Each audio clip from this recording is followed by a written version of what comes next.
Cry aloud, spare not, lift up thy voice like a trumpet, and show my people their transgressions, and the house of Jacob their sins.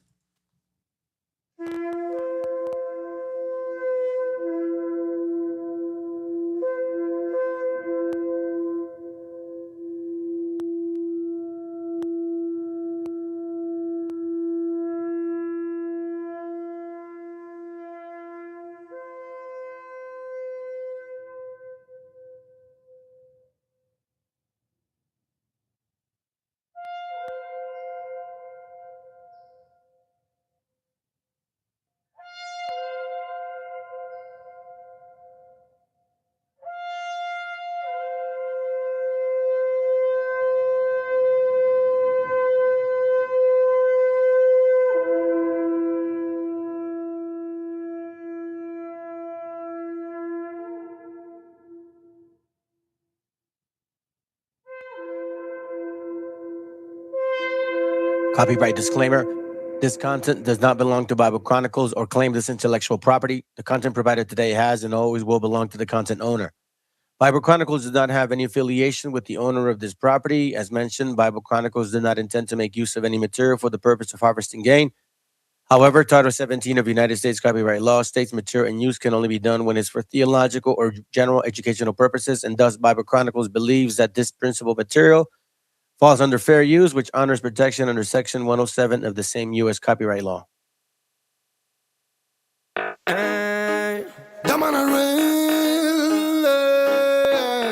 Lord of mercy. This is Cypher Naimer. ¿Qué pasa, Otto?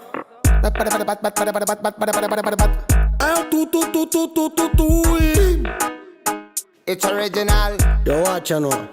I see the girl them dancing a party smoker. Wine, wine, wine, wine. Give me the sense in your point, we want take no coca. Wine, wine, wine, wine. First, my friend, lady palava. Wine, wine, wine, wine. Party turn up, shatter, dance, and soca. Wine, wine, wine, wine. Este juego salvaje que te pego. Aquí queremos fiesta sin maquillar el ego. Si tan duro como el ego. Puerto sangriento de fuego. Si rompe la palabra te maldecimos luego. Llega la masacre para el tipo de revista. Machista y para la mona que va de lista. Sonamos en la calle y prendemos cada pista. Cuca, gran can, ourón de mista. Baila como quiera, ya lo demás que le dé. Que todo fluya, que solo es tuya mi friend. Esta vida loca te dirá cómo saber a toda la bulla de los que quieran tu bien.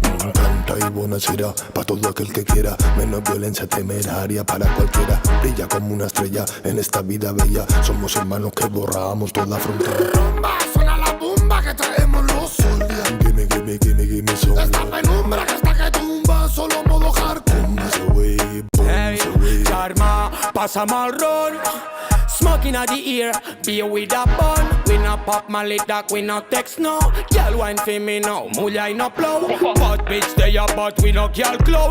Run quick forward, police to your chow. Up in your belly say me can't take it out. Can't test way dark, better just slow. Batman no ronca. No es mis pies all camisa, sino all camisa escolta. Monta la bici rica, monta. Tight pussy girl, straight from Colombia. Wine and jiggle sobre meu tota l'estona. Santifico el teu punani des de l'Ebre fins a Osona. Monument a Empúria Brava, monument a Barcelona.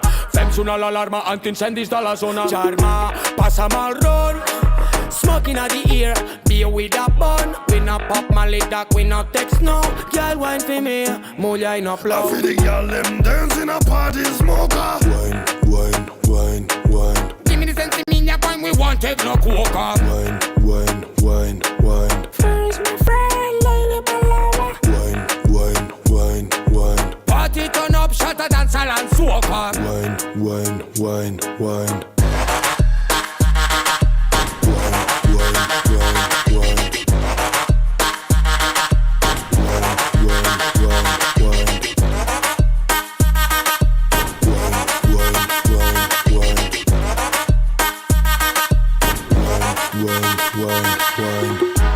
Lo de esa gata ritual, porque el danzar la posee, de junta con de cristal, pero su IG no me lo sé. Luz de neón blanca nunca, lila como el pelo de Turanga. Bossa blanca, suena munga, en un vagial pa' que rompa. Sabe que sube mi tensión.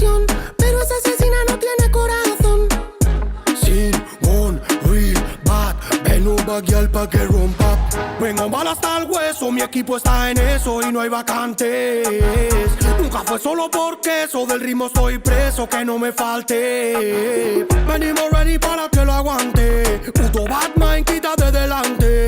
Te vamos a dar la guillotina que aniquila como un murderer. Ey. Turn up, that booty's on Falla, no queda tiempo de andar con vampire, don't stop. Ajustate la malla. Make them sweat sin estar en la playa, girl. Humo con sabor a papaya. Style y vaya donde vaya. Todos los dreadies van pa' allá. Scooby, reggaeton saltraya. Y backshot to backshot, we tele to telele. Esto no lo ves por la tele. Corre, ve y dile a tu frenene. Vente que nadie te frene, tu nenene. Sunscrews del Mediterráneo. Tot underground soterrani. They never run away. Man no entra el panic. Le da igual papial que se rani. Pasamos revista aquí como la milili. Son del palo Wikilili. Mr. Gran Campeón, nigga, cucape. Son lo que son y no Son unos I feel wannabe. the girl them dancing a party smoker. Wine, wine, wine, wine, give me the sense in India, boy, we want take no coca. wine, wine, wine, wine, First, my friend, lady palava. wine, wine, wine, wine, Party turn up, shut a dance and soca. wine, wine, wine, wine.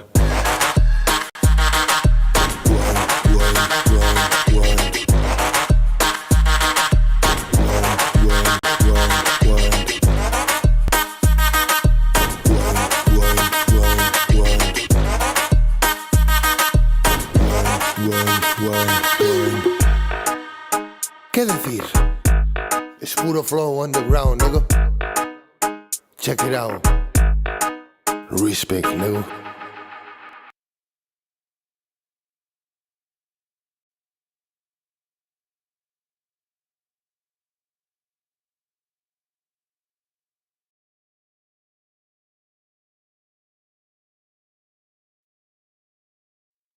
Viene a decirnos con mucha firmeza y gran convencimiento lo mismo que nos decía en el siglo XVIII el barón de Holbach, ¿no? Un filósofo francés de origen alemán. Si nos remontamos al comienzo, entonces hallaremos que la ignorancia y el temor crearon a los dioses. La fantasía, el entusiasmo o el engaño los adornaron o desfiguraron.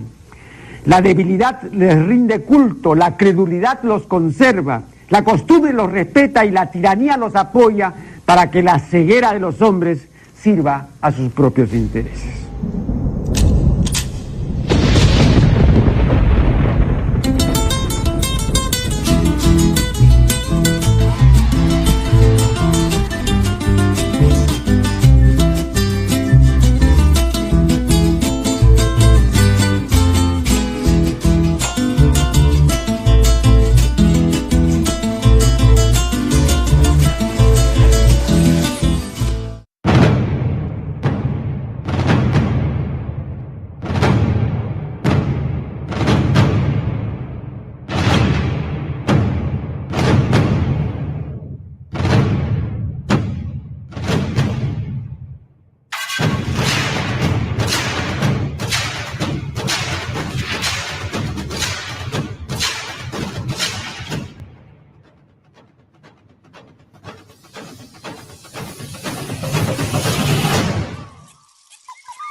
Hey, that works. Seems to be working. Seems to be working just fine. Sounds good. All right, let's see what we got. Shalom. Shalom. Saludos. Buenos días, buenas tardes, buenas noches. I don't want to leave nobody out. You know what I mean? So I say it like that. Sister Metzli. Semahuac. Good to have you here, sis. What up, brother? Guaracuya. I wonder whatever happened to that other sister. She always asks me these questions. Like, she like, A ver, que alguien me explique. Maybe, sorry, I hope not, sis, but I hope it's not because of the Jesus thing. I hope not. Anyhow, welcome to the channel, family. My name's Brother Joshua or Yoshea, preferably Joshua. You guys can call me Meshicha. It's all good, Meshi, whatever. Just don't fucking call me my illegal name. Like, because, you know, that's the thing about you changing your name. Like, you are letting go of that old you. You know what I mean? So if you still want to be you, yo, all good to you.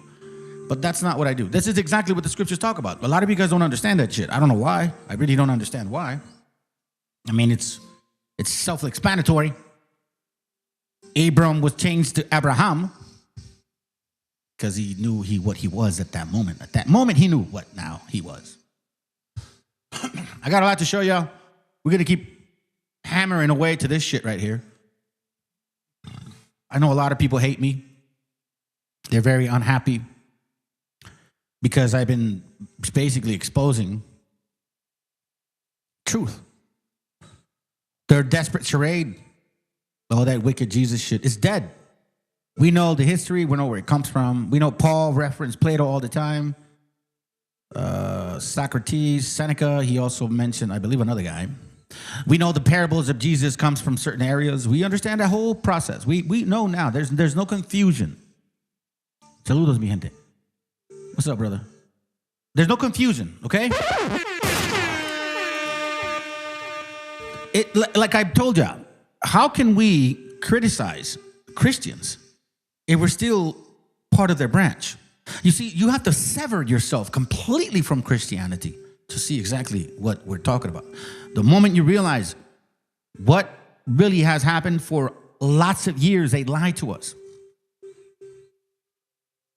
for a long time. A lot of you banked on this belief, you know? You put your emotions in it. You put your emotions in it. You didn't really consider yourself. You considered your feelings. You didn't consider you. There's a big difference, in case you guys don't know that. You can compartmentalize these things, you know what I mean? There's actual separation between the mind and the spirit. There really is. So a lot of y'all banked on it emotionally. Yeah, we Hebrews, but you're still in the New Testament. The New Testament doesn't care about the Hebrews. When you have New Testament keepers now believing that Paul is contrary to Jesus, and then obviously, why should we? It's kind of like, you know, like the Anglo-Saxons, the, you know, Cracker Barrels. They were all about their Constitution, 1776 Constitution, blah, blah, blah, blah, blah, blah. They're spitting on that shit now. So it's like, since you see them spitting on their own Constitution, what fucking respect should you have over their Constitution? I love the fact that I stuck around and I stuck to my guns no matter what. I made sure for y'all to understand that the stuff that I share here is not for hate. It's not hate. It's real fucking talk. Facts over feelings. Let's begin. Sold themselves into slavery to Jews. And then they came on over here. Allegedly, there was a war over it, but it wasn't.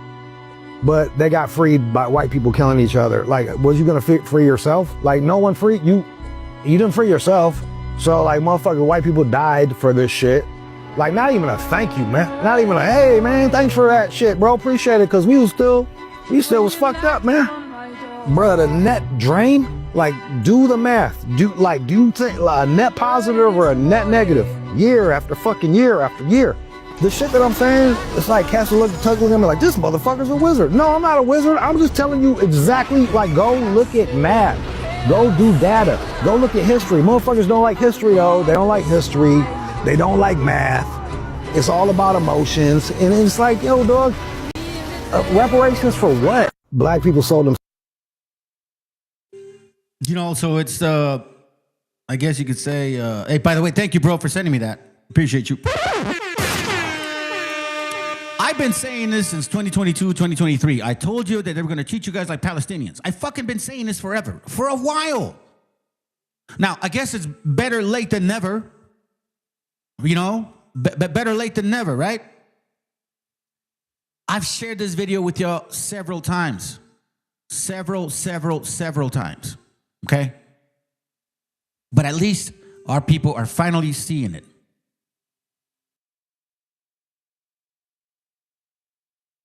que es un criminal sionista, lo digo abiertamente, él apoyó a Trump y es íntimo de Netanyahu. Entonces, cuando llegó Netanyahu a Dallas, Texas, que había un grupo de judíos o israelíes, no sé cómo se diga ya eso, le decían, oye, ¿por qué persigues tanto a los palestinos? Y les dice, los palestinos son para nosotros los israelíes lo que los mexicanos son para ustedes en Estados Unidos.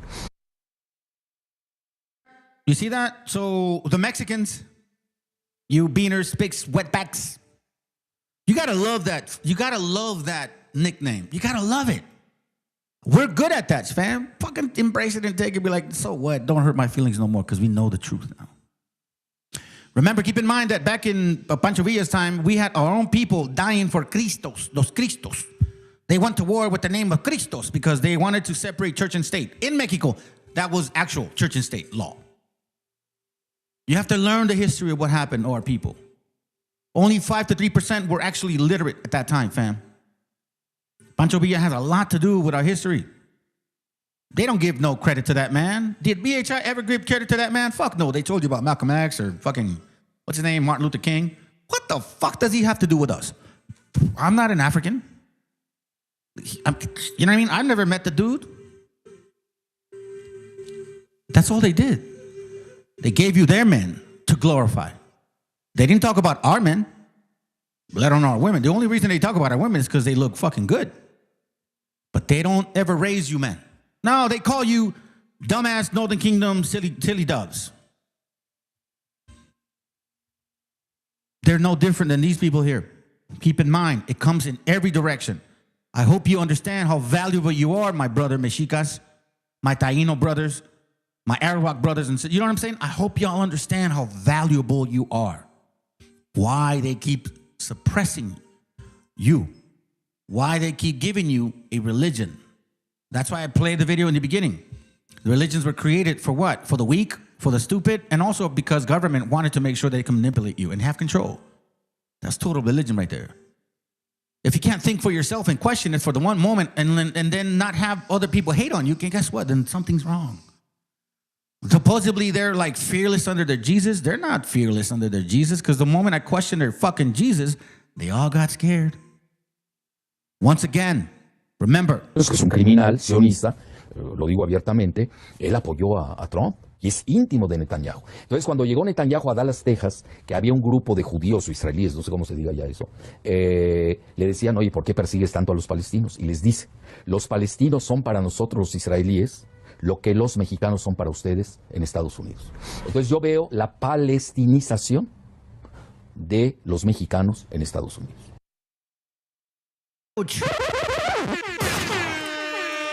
Like I said, better late than never. Better late than never. By the way, I'm going to show you guys a few videos initially and then we're going to go into books, okay? Just keep that in mind. Let's go. No se puede convertir en el siguiente Palestina. Y si te importa México, los mexicanos, nuestra historia, nuestra cultura, quiero que empieces a mirar a las colonias israelíes que se están formando en Baja California, en Jalisco, Guadalajara, en la península de Yucatán. México no se puede convertir en la siguiente Palestina.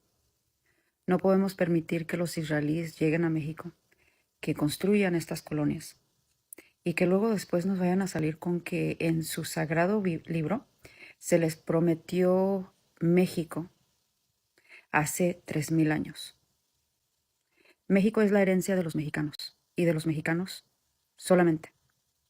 México es la herencia de nuestros afromexicanos, de nuestros pueblos originarios, de nuestros indígenas. México es de los mestizos. But here's where I have the problem. You fucking fuckfaces are still worshiping that fuckface Jesus. You're still, tell your people, or our gente, sorry, our people, tell our gente to stop bending the knee toward the Virgin Mary. Or Jesus for that matter, because they gave you this shit. Propaganda is powerful. You write a story. That's why you got a lot of idiots saying Atlanta is Atlantis.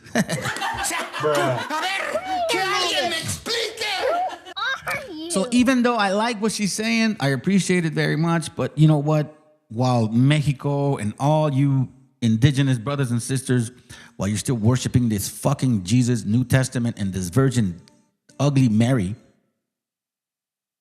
they're going to take over. Why? Because the Most High said, when you worship and come to other men, here, I'll give it to you, bro. I'll give it to you right now. Fucking shit. And I apologize if I cuss a lot, family. You know, I may be rude in speech, but I'm not rude in knowledge. Jeremiah 17:4 says, hold on, let's go to King James 4. It says, and thou even thyself shalt discontinue from thine heritage that I gave thee, and I will cause thee to serve thine enemies in the land which thou knowest not. For ye have kindled a fire in my anger, which shall burn forever. Now watch this. Thus say the Lord, right? So on top of the fact that you forgot about who you were, right? Then it says, thus say the Lord, cursed be the man that trusted in man, and maketh flesh his arm, whose heart departed from the Lord, right? You see that? You see, since the problem is that a lot of Mexicans, a lot of dumb Mexicans, right? They'll tell you, ay, mijito, es que son los escogidos del Señor. Son los israelitas. Nosotros no somos, pero simplemente gentiles. That's what they say. That's the problem with our people. So I appreciate this. But you got to get rid of that wicked shit first for our people to wake up. Wake up to find out how valuable they are. And none of this would happen. Guarantee you, our Creator would not turn their back on us. Because He did. Why? How do we know? I'll show you. Very simple. It's not about the curses. It says blessings and obedience. So if you don't, blessings and disobedience. So if you don't, follow our Creator, Deuteronomy 28:15, but it shall come to pass if thou wilt not hearken unto the voice of the Lord thy God to observe, to do all His commandments, meaning don't worship the Queen of Heaven, don't worship her son, you know what I mean? Don't sacrifice to them. Don't go to their Sunday churches, right? To observe, to do all His commandments and His statutes, which I command you this day, that all these curses shall come upon thee and overtake thee. What does that mean? That if you don't listen, guess what? This is what's going to happen. Somebody from afar, from the end of the earth, as swift as the eagle flies, is going to take your shit, right?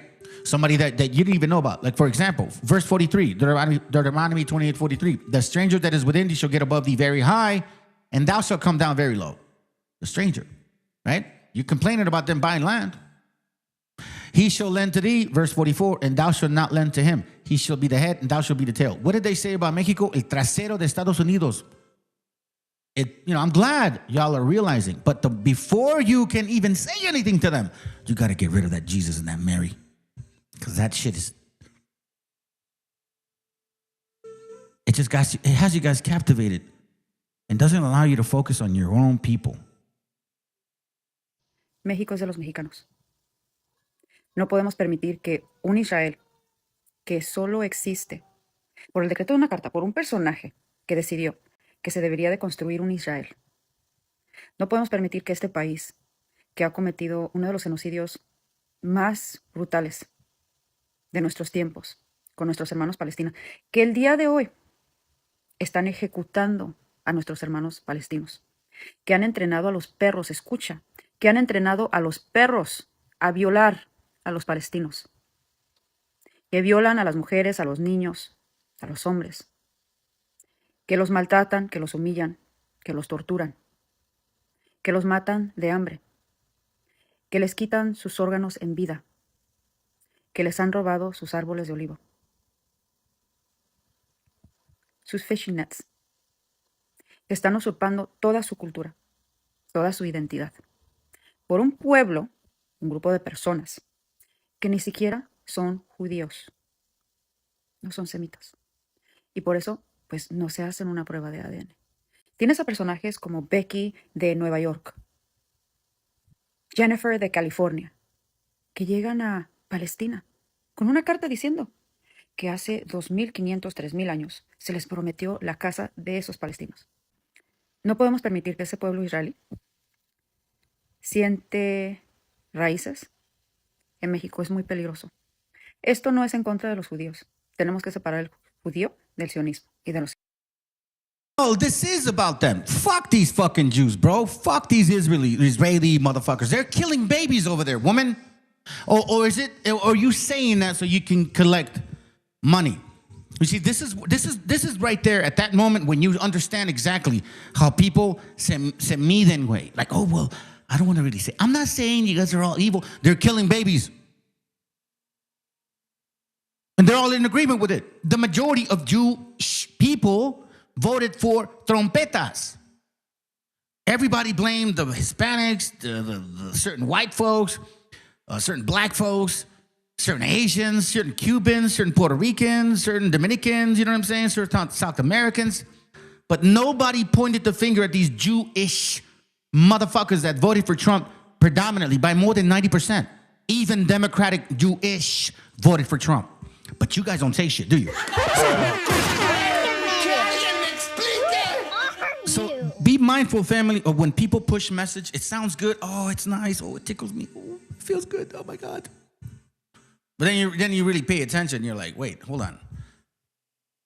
So why don't you go all in? They can't. Israelíes. Son conceptos muy diferentes y espero que lo puedan entender. Esto no es en contra de los judíos. E incluso hay judíos, Sephardic Jews, que lo pueden comprobar con una prueba de ADN. Sephardic Jews. You see what I'm saying?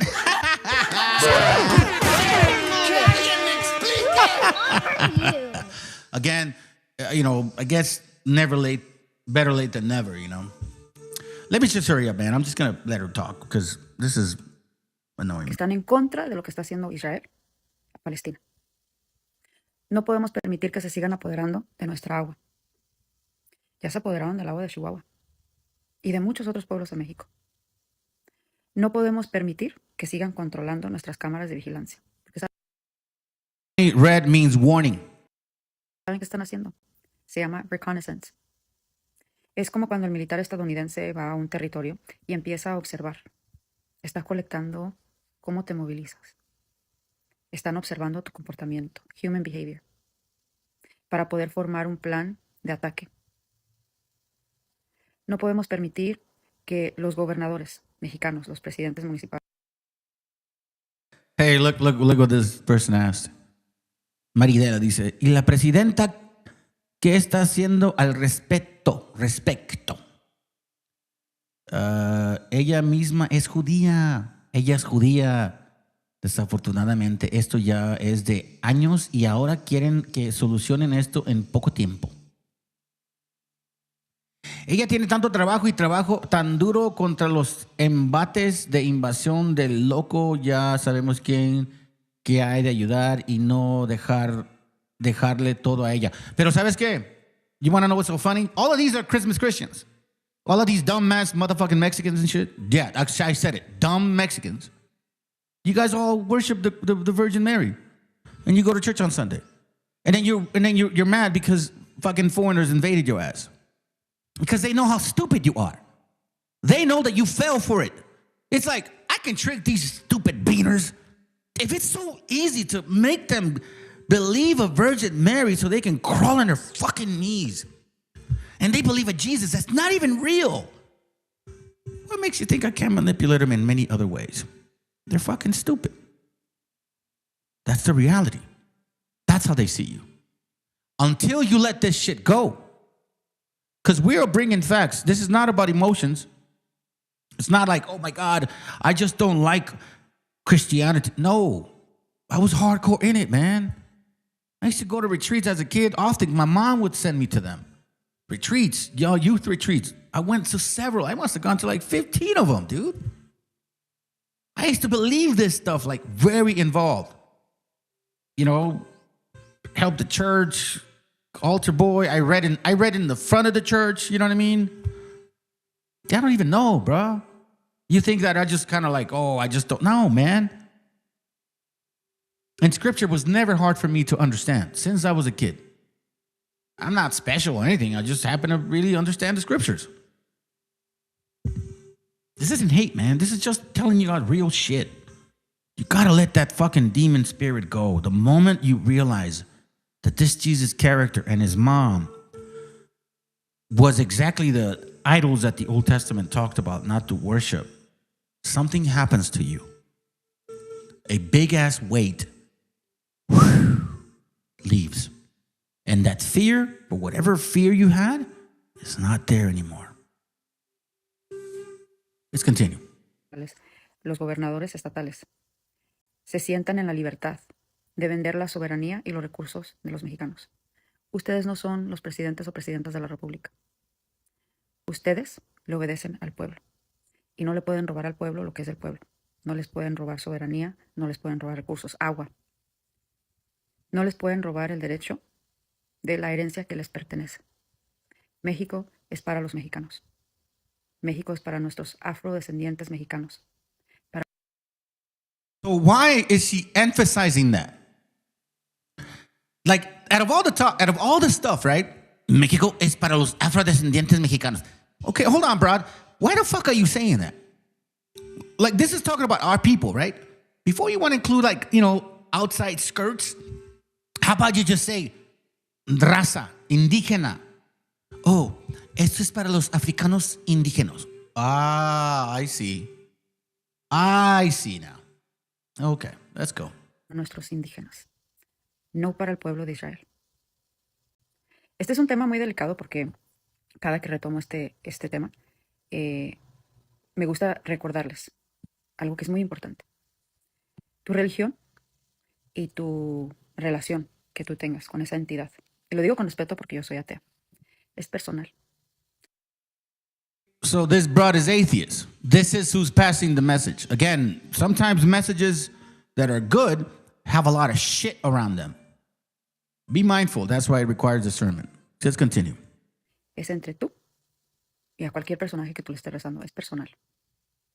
¿Por qué lo digo? Porque yo veo cómo las personas religiosas cegadas por esa religión se atreven a decir que tenemos que proteger al pueblo de Israel o que si no vamos a ser castigados. Te voy a hacer una pregunta a ti. ¿Tú piensas que el pueblo de Dios violaría a mujeres, a niñas, a hombres, que entrenaría a perros a violar a estas mujeres, a estos niños, a estos hombres? Que el pueblo de Dios mataría de hambre, por tortura, a todo. How many atheist people have killed in the name of atheism? Do you realize that the forefathers, dumbass, do you realize that the so-called forefathers of the United States of America were atheists? They owned slaves. They went to war. They killed people. Not in the name of God, in the name of atheism, in the name of science, in the name of eugenics. Because apparently that's what you believe in. Atheists believe in science. So you believe in the concept of evolution. Survival of the fittest, right? Right. Un pueblo y solo por robarles territorio. Eso es lo que tu Dios representa. Porque cuando yo escucho a los religiosos decir esa frase, digo, wow, ¿a quién le están rezando? Porque eso parece Satanás. Ustedes le están rezando a un Dios que les dice que este pueblo asesino, pederasta, que está cometiendo un genocidio, lo representa a él y tiene el derecho de quitarle la vida a los palestinos. La moralidad cambia y en algún momento vas a tener que enfrentar una cruda realidad. Los israelíes tienen una frase que no voy a decir aquí porque no quiero que me tumben este video, para describirnos a nosotros, los supuestos no dueños y herederos del pueblo de Dios. You see, this is what I don't like you guys, man. You're so afraid to fucking speak. You put videos up like you're some, you know, bravado rebel. But then when we ask you, like, okay, what are you saying? Oh, well, I mean, I can't really say that because, you know, they're going to take down my TikTok. No, they're going to take down the chance for you to fucking collect money. That's why. That's what it is. It's all about money with you people, man. You know what name they use for you motherfuckers? I'll share exactly what name they use for you motherfuckers, okay? I'll tell you exactly what name they use.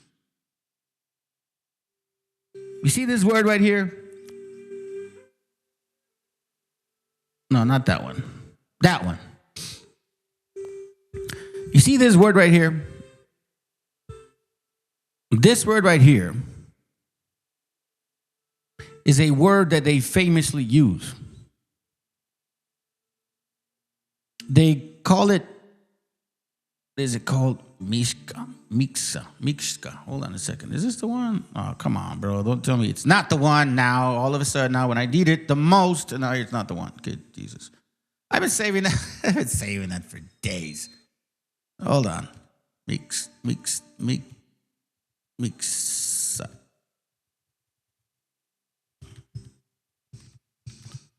Hold on.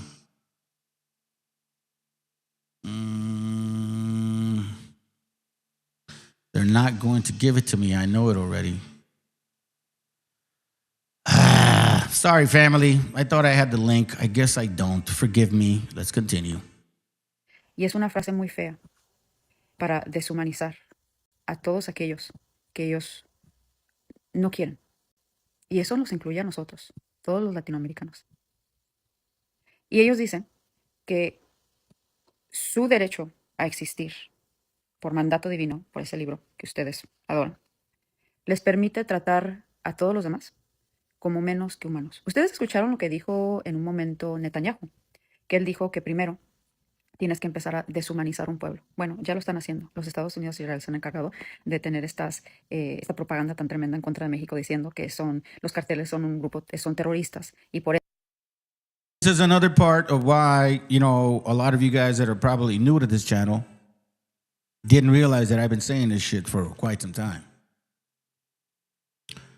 I posted a video back in 2023. It was actually a short one. I specifically said this was going to occur. And it was from a video. El consumo blanco ario del norte está acercándonos a la extinción. Boots on the ground. You know, the Control of. Hold on, buddy. Hold on a second. Let me show this to you. El consumo. All right, so I did this video back in. Oh man, let me go back. El consumo blanco. I did this video back in 2023. Okay. And here I specifically. Okay, listen, I can prove who I am. 92% of the Americas, right? Hold on, that's not what I'm looking for, dude. All right, so I did this short. El consumo.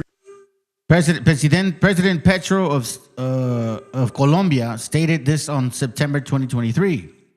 Donald Trump validated this September 24. Okay, so watch what he says. El consumo blanco ario del norte está acercándonos a la extinción de la humanidad. Entonces, los problemas políticos y de inestabilidad de nuestros países crecerán, crisis climática que será respondida por el norte como en Palestina. No los van a invitar, no les van a permitir la entrada, ametrallarán y usarán campos de concentración. That brings me to what Trump is now vowing over the weekend. And this should be known so you understand what we get from Trump tomorrow night at the debate might not be this extreme. He might even run right away from this weekend. And this should be known so you understand what we get from Trump tomorrow night at the debate might not be this extreme. He might even run right away from this. But to his base, with that programming, he is campaigning on what he says he will do. Because that video is not like that. I actually recorded other stuff in it. See that? They blocked it. Did they block it? On what he says he will debate, might campaigning into our country. If you come back. That brings me to what Trump is now vowing over the weekend. And this should be known so you understand what we get from Trump tomorrow night at the debate might not be this extreme. He might even run right away from this. But to his base, with that programming, he is campaigning on what he says he will do, that he will order officials to go past what I just showed you the law is, that he will do, quote, bloody border enforcement, that he will have people, quote, killed immediately for returning to the U.S. border. Getting them out will be a bloody story. Should have never been allowed to come into our country. If you come back, you will be executed, you will be killed immediately. Not going to be easy, but we'll do it. De todos los mexicanos son narcotraficantes y que somos esto. Ya empezó la deshumanización de los mexicanos. ¿Ven lo que está pasando en los Estados Unidos con los mexicanos y cómo los están maltratando a ICE? ¿Ven cómo incluso dentro de México está cambiando una narrativa que dicen que los blancos tienen que venir a rescatar al pueblo mexicano de sí mismo? La deshumanización de la que habla Netanyahu ya empezó. Y él lo dijo claramente, los deshumanizas para que el pueblo, el mundo en su totalidad, te permita exterminarlos enfrente de ellos y nadie va a levantar ni un dedo. Esa misma estrategia es la que se aplicó en Palestina. Y esa estrategia es la que va a llegar a México. No podemos permitir que se levanten estas comunidades israelíes en México. Es muy peligroso. Y no puedes permitir que tu religión, esa relación personal que tú tienes con un ser divino, dictamine la humanidad de todos los demás. Y que te permita pensar que cuando llegue Israel a México, con todo, te vas a hacer un lado y vas a permitir que maten a tus hijos, que te violen a ti, a tu mujer, a tus hijas, a tus hijos, y te vas a arrodillar y decir que es justicia divina, porque así lo quiere tu santo Dios. Yo pienso que no, y yo pienso que en ese momento va a cambiar tu moralidad. Yo pienso que justificas el genocidio de Palestina porque está tan lejos. Tienes que cruzar todo un océano. Pero cuando llegue y te toca la puerta, quiero saber qué es lo que vas a decir tú. No se puede permitir que entre Israel a México. Ojo, lo que está pasando en Jalisco, en Baja California, en la península de Yucatán. Bueno, que tengan buen día. México no se puede convertir en el siguiente. So you see this mixed messaging? I'm an atheist. You know, you got to really question your God. How can you say those are Israelites or Israelis? No, we're not saying that. Matter of fact, we're not saying that at all. But see, that's the problem with people like you, because you're not helping. You're no different than Christians. You're no different than Christmas Christians. For one, they believe the wrong thing, and two, you don't believe anything. I don't know. I think she's lesbian, by the way. Maybe that's why you're an atheist. Why did God make me this way, right? Well, you know, that's your problem. This is real facts, family. Are people starting to pay attention? Tribes of Israel disappeared after the Assyrian conquest. And history says they vanished, but maybe they migrated. So there's a theory, never taught in schools, that one of those tribes made it across the ocean. Not to Europe, not to Africa, but to the land we now call Mexico. Now the Aztecs, they spoke of a promised land called Islam, a homeland across the waters. So, I mean, does this sound familiar to you? You know, wandering people, chosen by the gods, building temples, following sacred laws. So the parallels to Israel's Exodus run deep. We got rituals of purification, blood sacrifice, strict calendars, even the priesthood class. So, you know, these aren't just cultural quirks. They echo Levitical laws. And the serpent, Quetzalcoatl, the bringer of knowledge and the light. Compare that to the serpent on Moses' staff in the desert. You know, both lifted up to heal the people. Right now, modern DNA studies have found, like, faint Middle Eastern markers in some indigenous Mexican populations. Now, it's not proof, but it's not nothing either. So while some claim to be true Israelites on the street corners, maybe the descendants of the covenant are making tortillas in Oaxaca, not shouting in Times Square. Question everything, even your origin story. So, like, share, follow for more, and tell me what you think in the comments.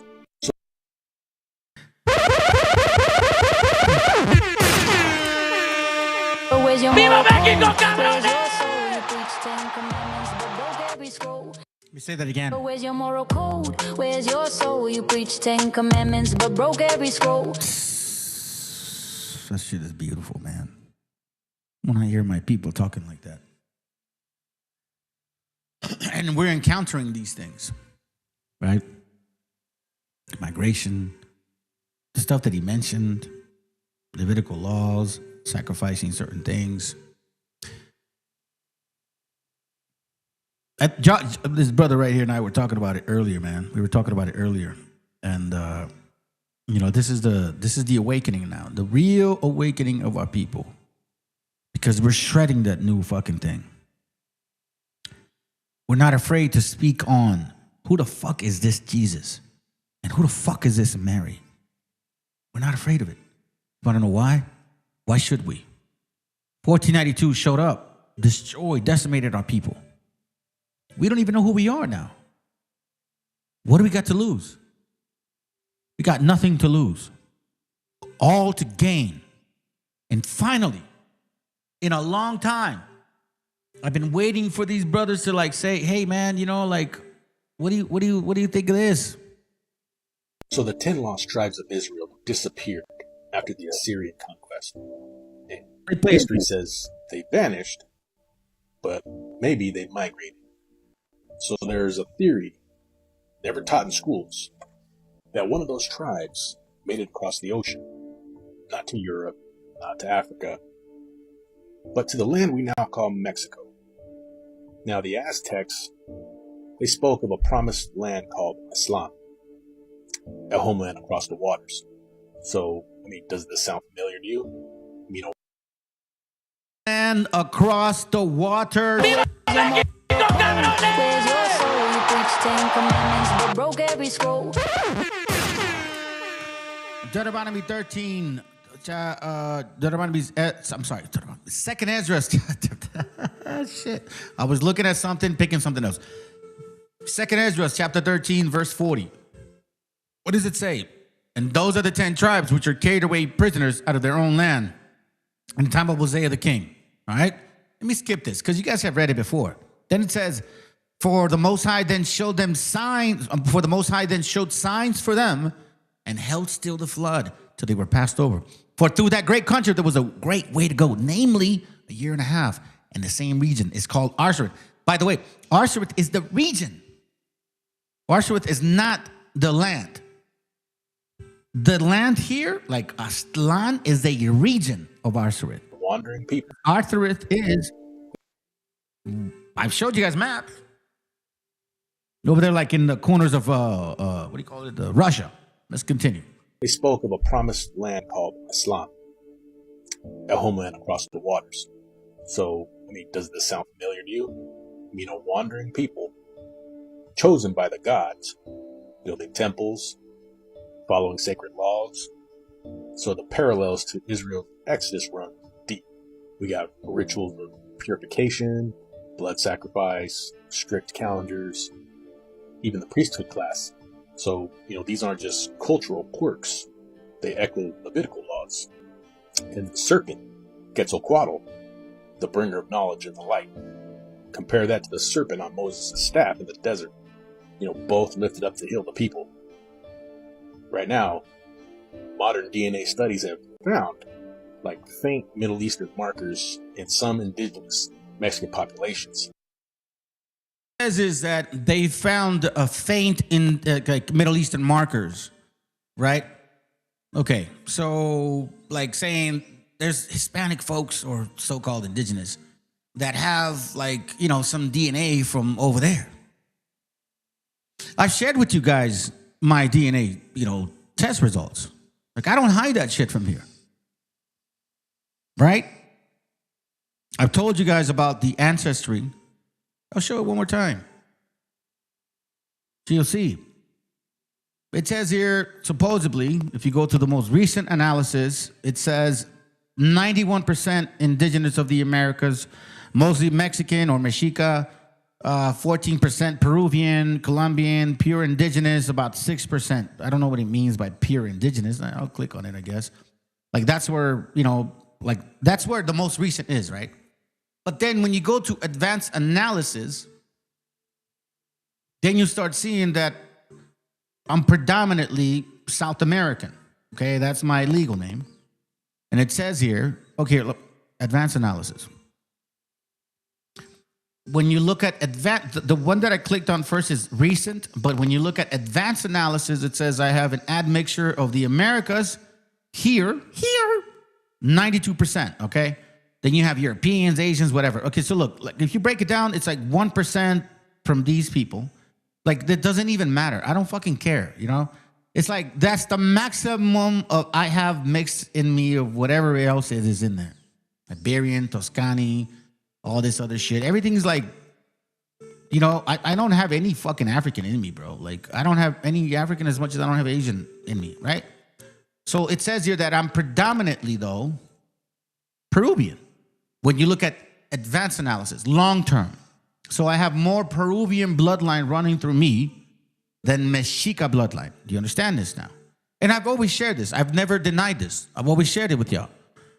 I mean, obviously, I was born in Mexico, Guadalajara, Jalisco, so I'm raza, you know what I mean? I don't know. But apparently, like, my gente was going back and forth. Going back and forth. How do I know this? Because when you look at trait tracers, right?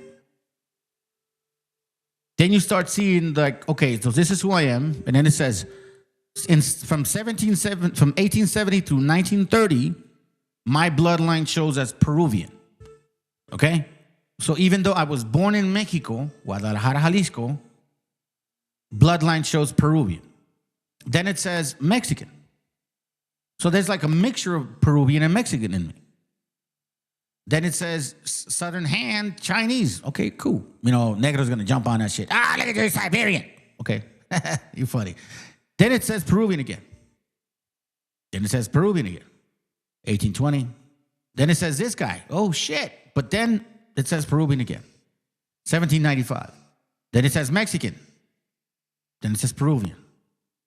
Then it says Peruvian. 1770, 1745, Mexican. So it's like, apparently my family was going back and forth, right? So you can consider them the Mexica, so-called Aztecs, or the Incas, right? Like, that's what we're talking about. The Incas are like in South America. The Mexicas are in Central, Tenochtitlan, right? So it seems like we had a relationship. Like my family was well aware of Inca and Mexica, Inca, Mexica. Like we were going back and forth. We were going back and forth, right? So now this DNA goes as far back as almost 2,000 years, which means they can go as far as 245 AD, still showing that I have some bloodline of Peruvian. So basically, predominantly I'm Peruvian. All right. Now, here's where it gets more interesting. That's why that video was so powerful. He says this right here. Okay, pay attention. Now, what? It's not proof in the light. Compare that to the serpent on Moses' staff in the desert. You know, both lifted up to heal the people. Right now, modern DNA studies have found like faint Middle Eastern markers in some indigenous Mexican populations. Eastern markers. Okay, so what are those markers? This one right here. Paternal haplogroup. Now, you guys are going to run on that. Oh, look, he's up. That's not European. That R1B or R1. R1 is different from R1B. Then there's 174 or 155. R1B came out of this region before it split to anywhere else. And I'm going to show you where my forefathers are from. Let science speak for itself. Because guess what? Before I did this DNA test, I was already bringing out facts. I was the first one to teach y'all that we came from this region to that section. We went east to this location. So if there's anybody out there that believes that shit, well, you learned it from me. I was the first one to bring this shit out. No one else brought this shit out before. So here it says that my forefathers are from this region here. In case you don't know the Bible, the Ur of the Chaldees is over here. Abraham, Isaac, and Jacob sojourn in this particular type of U shape. And when you think about Isaac and Jacob having wives, they went to Padam Aram, which is this section right here. So if there's anybody that comes close to the Israelites, you're talking to that man right now.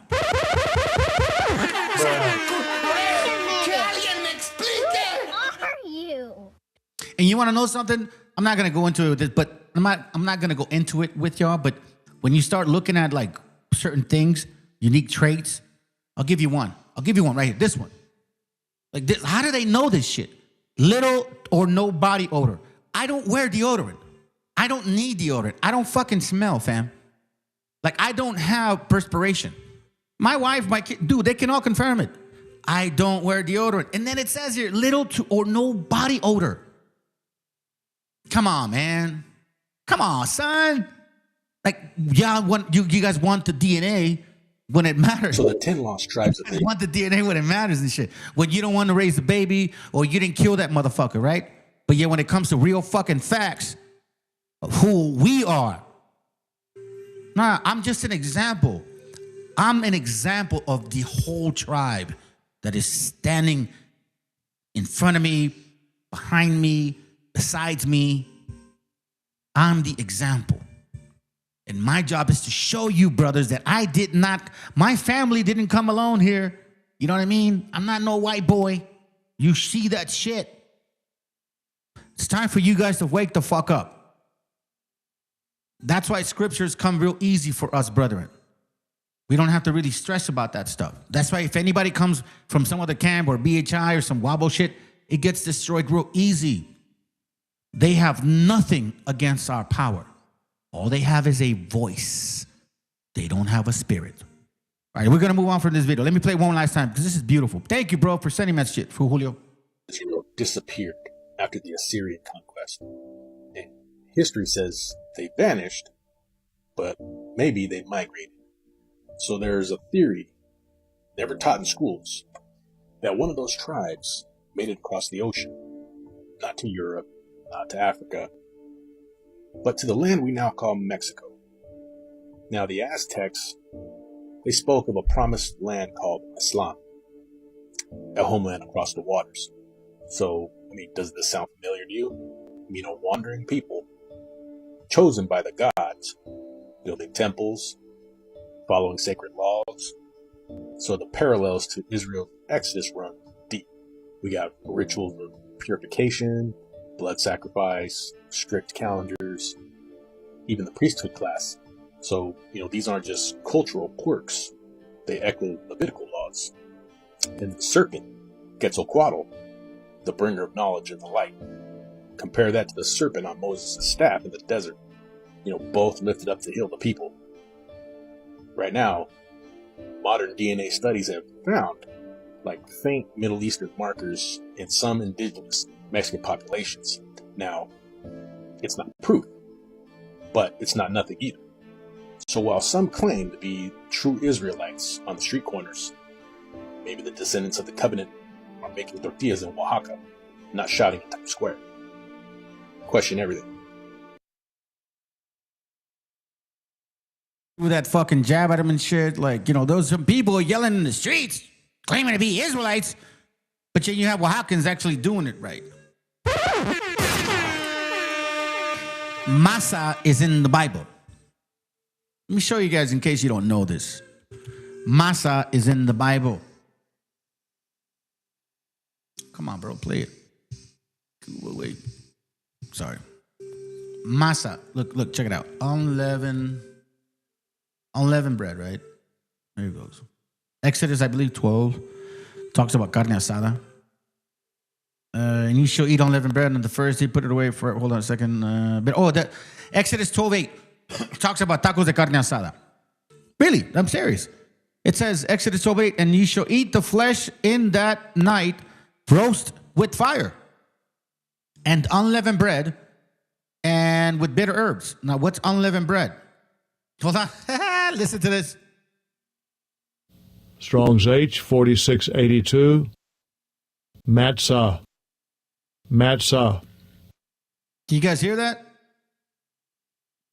Strong's H 4682. Oh, you can't hear that? What? Matzah. Matzah. Hold on a second. How come you guys can't hear that shit? Hold on. Strong's H 4682. Matzah. Matzah. Hold on, fam. I don't know why you guys can't hear that. It shouldn't be that way.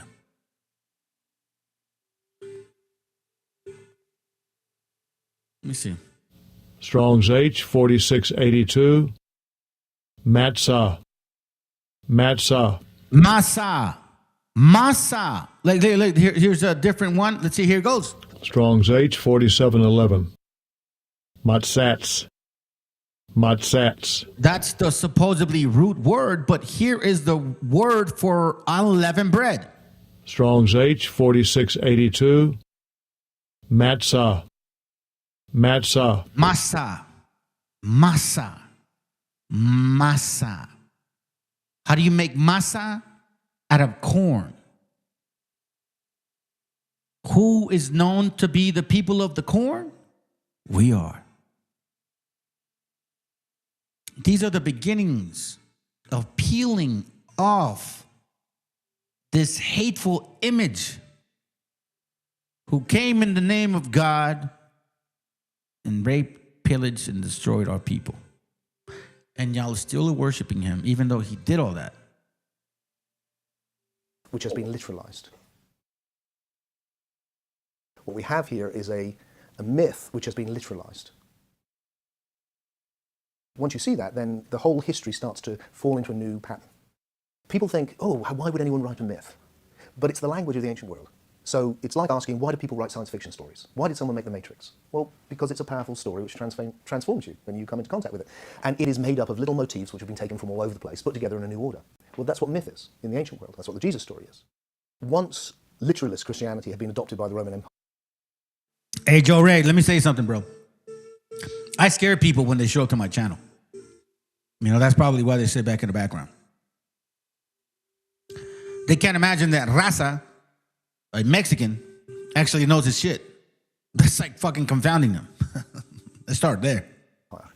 It was forced almost by its own logic to turn on the ancient mysteries. Because once you've got this idea that one man has come and is literally the Son of God and you must literally believe in that history to be saved, well, you're almost duty-bound to enforce it. And the tolerance, spiritual tolerance, which marked out the ancient world, ended. And the pagan mysteries were eradicated, the Jews were attacked, and the other forms of Christianity, Gnostic Christianity, were also eradicated and their books burnt. And you know, He's saying that the Roman Christian, you know, power destroyed paganism, destroyed, you know, Jew, you know, practicing or anything related to that, destroyed anything relative to Christianity. That's why Mithraism was powerful at that time, and then that's when the Romans said, fuck you, I'm going to destroy everything. Because it was too close for comfort. They knew that if we allow these religions to preach these things, they understood that there's too many Jesuses, bro. Like, we can't consolidate power if there's too many fucking Jesuses in other religions. That's why they left the Hindus alone. They knew they called his name Krishna, but they figured, it's probably, you know what? Let's just write it in a way where it's such a story, so elaborate, so special, so unique, that when they hear this similar word of Krishna, we'll just create a propaganda to make them get distracted from the similarities. That's what they did to y'all. In some ways, the head, the intellectual head, was cut off the Western world. It collapsed, really, and the heart was torn out too. When literalist Christianity turned on the ancient traditions, what we're witnessing really is the collapse of the Western world and the entering into what we appropriately call the Dark Ages. Every culture in the ancient Mediterranean seems to have taken this perennial myth, which probably originated in Egypt, or could be so old it's Neolithic, and has made it its own, had its own version. And what we see happening is that the story of Joshua or Jesus becomes merged with this pagan story of a pagan dying and resurrecting God-man. So we know, for instance, in Alexandria, which is the New York of the ancient world, it's full of 25% of the population is Jewish. They're speaking Greek. Greek is the universal language, and we know that they're putting together Jewish mythology with pagan mythology because we have lots of these texts, which are called intertestamental texts, because they fall between the Old and the New Testament, which are clearly mythological texts which show a pagan-Jewish crossover. If you free yourself from your preconditioning and you pick up the gospel story, you can clearly see that this is another one. These pagan myths have been merged with the mysteries of Moses and Joshua, which told the story of going to the Promised Land, which was a Gnostic initiatory myth for the Jews, which is then being mixed with this pagan story. It's a quirk of history that we're not here discussing whether there was and wasn't a real Mithras, because very nearly Mithraism, which is a Persian cult, which is again a foreign cult to the Roman Empire, became the dominant cult across the whole of the ancient world under the Romans. They tried that. They tried numbers of. They didn't go straight to Christianity. They tried numbers of things which didn't gel, didn't work. Each emperor would come across with their own thing, and this is partly how all of this began to. The traditional history fell to bits. Was that after the Reformation, Protestant scholars were looking at the Catholic Church, which they just split from, and going, "Hang on, all of these rites and rituals and the Pope, and this is all pagan." And so it started with the Reformation, and you then had, for the first time, scholars actually examining the texts. And see, that's where the problem starts, because when they realized that they were following paganism, how distant did they become? They didn't become that distant. They took upon the name of Jesus. They still preached his name. They still preached his mother. They still preached the virgin fucking birth, immaculate conception. They taught, Jesus came for everybody. You see what I mean? So as much as they might have tried to erase some of the paganisms within their culture or doctrine, it's still what it is. Mithraic. Dionysus type. I mean, you guys still celebrate December 25th in the name of Jesus. And all you guys are saying, like, well, we don't celebrate December 25th. We're not part of that Christian shit. You still believe in the New Testament. Free to do it. And examining the rituals. For them, they were looking for the real Jesus. And were peeling away what they thought were accretions to find the real man. All that's happened is that Peter, Gandhi, and I and other scholars have carried on that tradition. I mean, Albert Schweitzer, he's a great example, and gone right down and gone, do you know what? You keep going and there's no one underneath this. Once I got over the shock of having, being part of the most famous man who ever lived didn't. Once you got your head around that, what I found was that there was this incredible depth of mystical wisdom available for me through the Western tradition, which I hadn't been able to see before. And that, the paradox is that if there is a man underneath it, then he is probably not the man that you think or I think. Because everyone's got a different Jesus, haven't they? Jews have a rabbi Jesus, Hindu think he's an avatar, a lot of people think he's a Buddha figure, especially Buddhists. It's like everyone, the Muslims think he's a prophet like Muhammad, maybe not quite as good. It's like everyone's got their own Jesus. We approach often looking for the real Jesus, it seems to me, like we're just taking a chocolate out of a chocolate box. It's like, which one do I fancy? I'll have Jesus, the Son of God. I can't swallow that. Let's have a nutty one. Jesus was a spaceman. I'll have that. That's what we do. True. I have this book called it's in my room. I don't want to walk over there. Let's talk about the beast. And it's saying how every religion has a verse that they can use to combat them. Like, for example, Protestants will use Corinthians. Seventh-day Adventists will use Romans. Catholics will use Matthew. Evangelicals will use, Hebrews. You know what I mean? Like, again, I don't remember the book and I don't want to walk to my room. But it talks about that.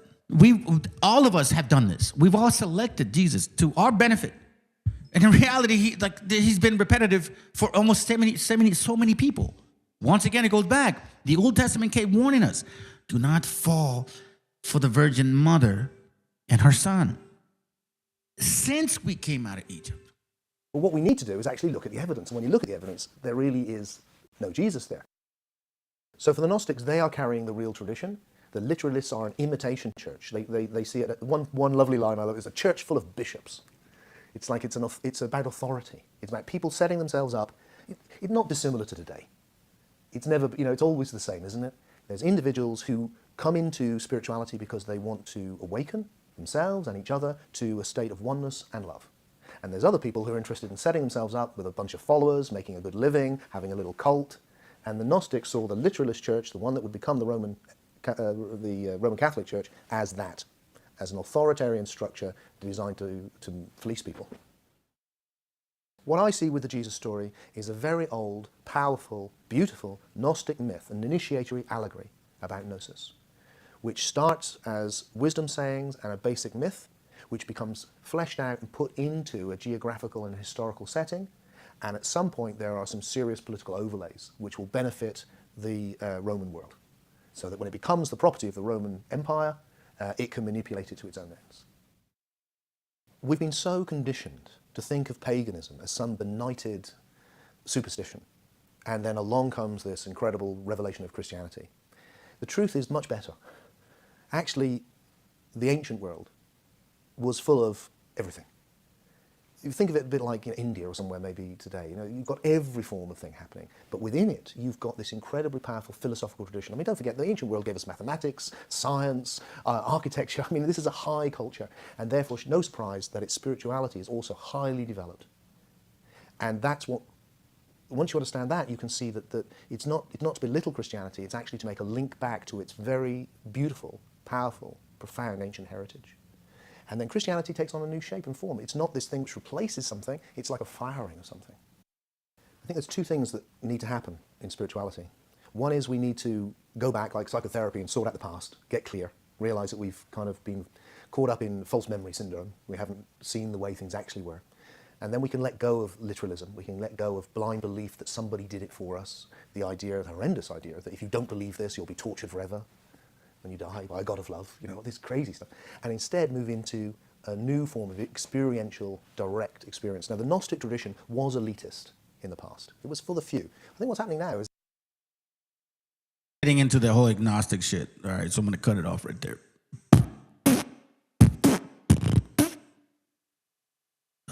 Let's see what we got. Angela Garcia. Good to have you here, sis. See you new to the channel. Joe Ray says hello, Angela. Good to see you here.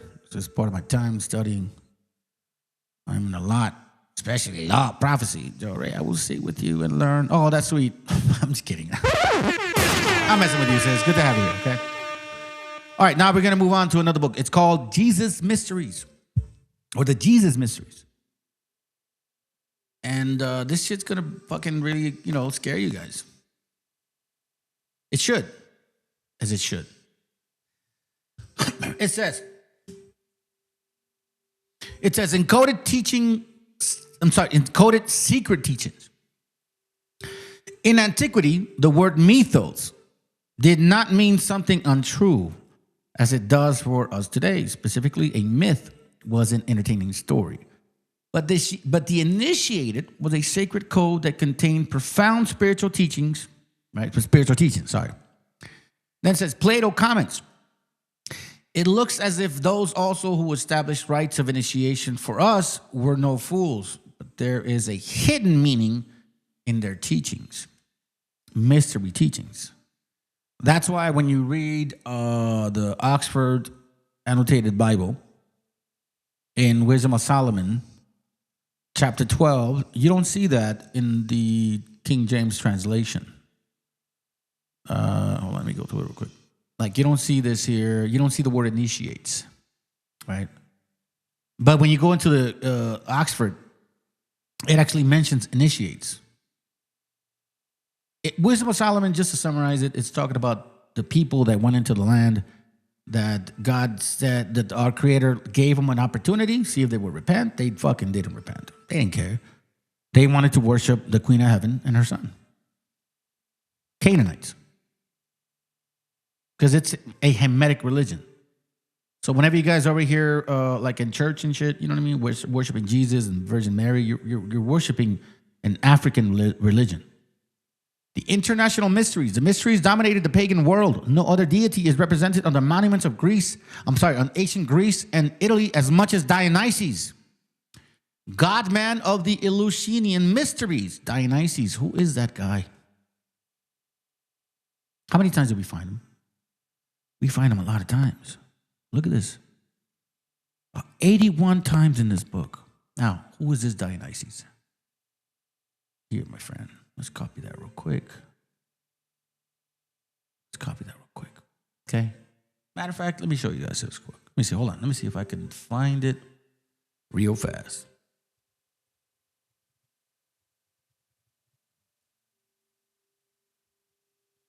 Let's see. Here it goes.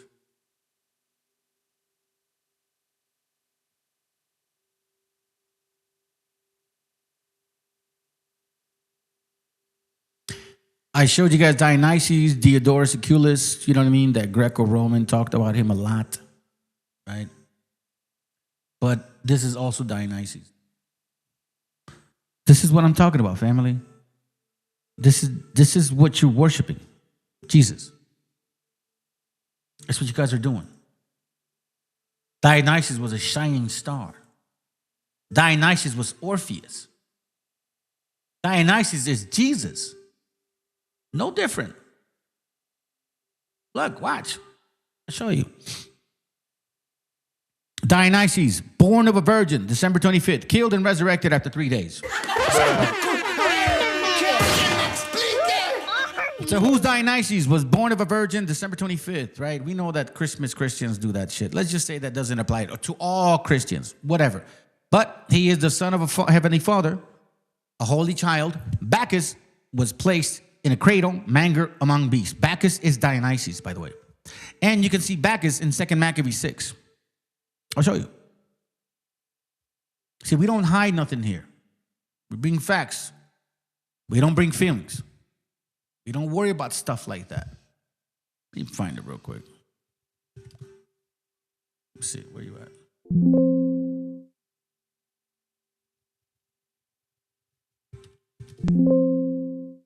There goes Bacchus. You see that? In the second Maccabees 6:7, in the day of the king's birth, every month they were brought by bitter constraint to eat the sacrifices. And when the fast of Bacchus was kept, the Jews were compelled to go into procession to Bacchus carrying ivy. That's why when you see Jesus with thorns in his head, it's basically giving a reference to ivy, but at the same time mocking Abraham and Isaac's concept of sacrifice. But he was supposed to be the lamb, but then the Most High gave him an actual ram, which is an adult lamb that was found in a thicket of thorns. You know what I mean? So it's like they make fun of you. I don't know why you guys are not noticing this shit. They're making fun of y'all. That's why it's like that brought like, oh, you know, you guys need to stop following these Israelis, but I'm an atheist. Like it's really good. Okay, give us your fucking great answer to this question, atheist. What is an atheist gonna do? What are you gonna do? You're gonna go out there and cheer and shit? Protest? You're gonna go outside their houses and with pickets and shit? Because you're an atheist, like, oh, our atheism is gonna make sure that we can restore the land of Mexicans back to us. You're not gonna do none of that shit. Let me show you something. Because the problem with people like you is that you don't know who our people are. Bacchus, it says, right? Oxford, New Oxford, Annotated Bible, 2nd Maccabees, chapter 6, verse 7. What does it say? And on the monthly celebration of the king's birthday, the Jews were taken under bitter constraint to partake of the sacrifices and the festivals of Dionysus. Bacchus was celebrated. They were compelled to wear wreaths of ivy and to walk in the procession in honor of Dionysus. You know how they make you guys walk around the Jesus sacrifice and shit, right? Jesus sacrifice with a cross, right? Walking video and shit, walking, I don't know, scene and shit, whatever. Like it's not that complicated. Like it's basically that's what they did every fucking year to you guys.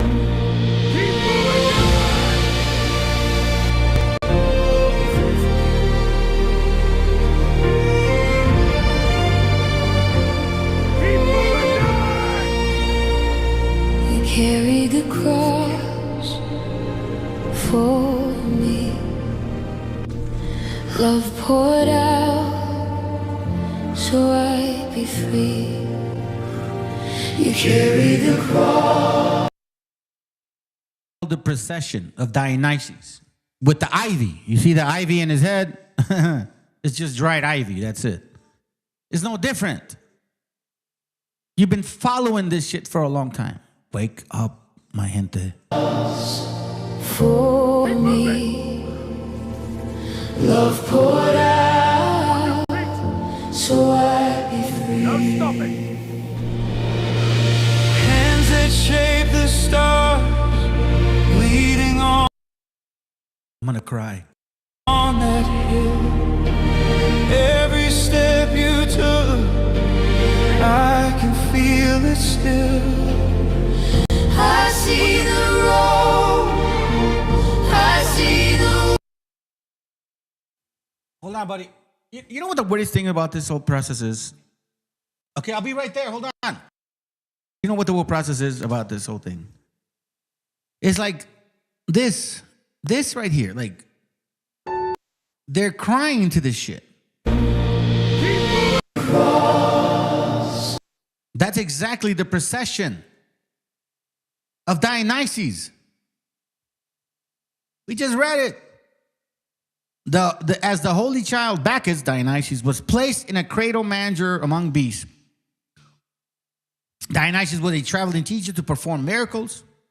Who performed miracles? He was the god of the vine, turned water into wine. Dionysus rode in a triumphant procession on an ass.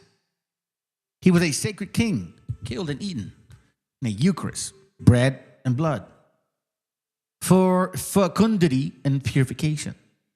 The god traveled into the underworld to rescue his loved ones arising from the land of the dead. After 3 days, oh my God. Didn't Jesus say just like, what's his name? Shit, forgot the book. Hold on. Jonah. Just like Jonah was in the belly of the whale for 3 days, so shall I be in the earth, and then after 3 days I will resuscitate. Dude, this is not new. Just a little different of a story. Dionysus rose from the dead March 25th, meaning, that whole fucking Passover, and ascended into heaven. Remember, he died on a cross, and he said, "Oh my God, Father, open the heavens." Bacchus, meaning Dionysus, was deemed father, liberator, savior. Dionysus was considered only begotten son, king of kings, god of gods, sin bearer, redeemer, anointed one, and the Alpha or Omega. Now that right there, you cannot find in the Old Testament, even if you try to reference it. He was identified with ram or lamb. Remember that concept? He was identified with the ram or lamb. Remember that concept? Remember Paul? I think it's Genesis, if I'm not mistaken, not 19. Where is it? 18? 20? Hold on, let me see. The birth of Isaac. Okay, the sacrifice of Isaac. So Genesis 22. Abraham's going all up in there, and you know what I mean? He's like walking up there, and then he says, Abraham, see it goes right here. We'll start at verse 11. Genesis 22:11, right? And the angel of the Lord called unto him out of heaven and said, Abraham, Abraham. He said, Here I am. Abraham answers, right? And he said, Lay not thy hand upon the lad, neither thou do anything unto him. For now I know that thou fearest God, seeing thou hast not withheld thy son, thine only son, from me. And Abraham lifted up his eyes and looked, and behold, behind him a ram caught in a thicket in his horns.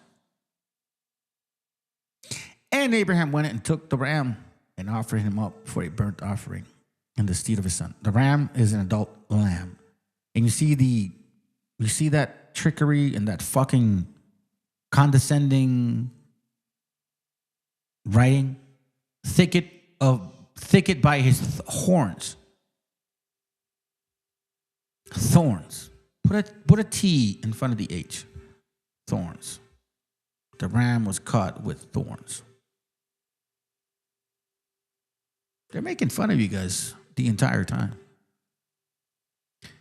His sacrificial title of dendrites, or young man of the tree, indicates he was hung on a tree, crucified. By the way, the reason why he was hung on a tree was because his mother, Ashereth, which is an Ashereth pole, meaning a tree with branches, that he would die in her arms. That's the whole concept. That's how deep that shit goes. And until you guys see it clearly, I mean, look, man, Diodorus Siculus talks about this guy.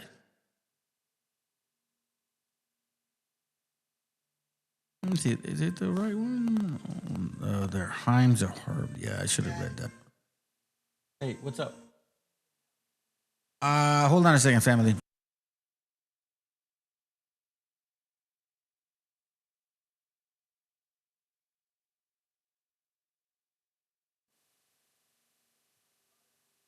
I know you do. And I'm glad you care about your brother.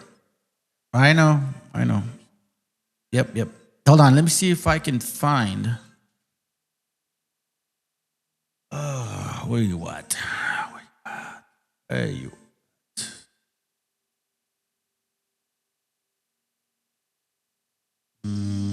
We have it down. Matter of fact, let's continue. I'm not going to waste time on that. All right, so we have international mysteries. Now we're going to move on to, here, let me go skip it down right here. Now we're going to move on to this right here, okay? Pay attention. Roman Canaanite Church. Emperor Jesus Constantine, the first Christian emperor, was married to his mother, Helena Augusta. Emperor Constantine the Canaanite and his Druidess mother, Helena, founded the Latin papacy in the city of Constantinople. Hold on.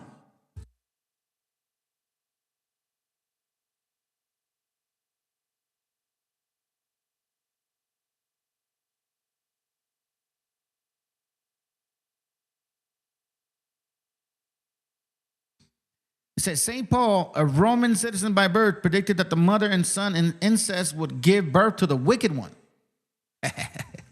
It's just funny, dude. You are the wicked one. Emperor Jesus Constantine was the grandson of a Roman emperor, Caracalla, by his mother, Julia Domna. Constantine's mother, Helena Augustus, was a British Druidess. The marriage of Constantine and Helena founded the Latin papacy in the city of Constantinople. Helena also discovered a true cross in Jerusalem. The founding of Constantinople led directly to the ruins and abandonment of the imperial capital in Italy. The British and Canaanite strategy of the divide and conquer led to the decline and the fall of the Roman Empire, and not the Christians. In the New Covenant, there are 3 references of Christians, but none at all to Catholics. The most common designation for Christians was Nazarenes after Joshua of Nazareth, the Jewish Messiah. So as you can see, like, you know how they're like siding with this shit. It's just funny to me. And you start seeing like really like the Canaanite-ish things that they have involved. Can't forget about this, nor can you ignore it.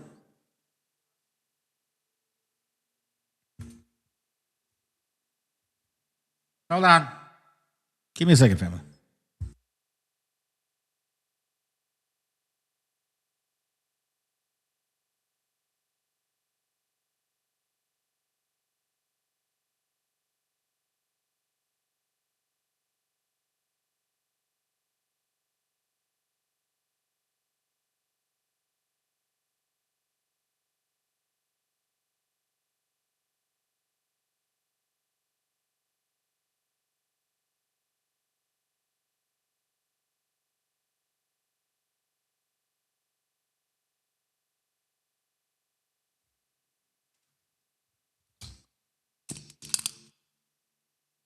All right. So now we see this. I didn't really want to touch too much on it. I just wanted to give you guys references, pictures, and statements and comments. Like, it's just ridiculous, bro. I mean, how much more are we going to have to, like, you know, handle and fucking deal with? Look this right here. This is from a book called, what page is it on? Page 34, okay? It says in this book, Imagen de la Virgen María, Madre de Dios de Guadalupe, okay? It's an old book. I don't know when it's printed. When does it say? No, it doesn't say the printing. As you can see, it's really old, right? We're going to go to page 34.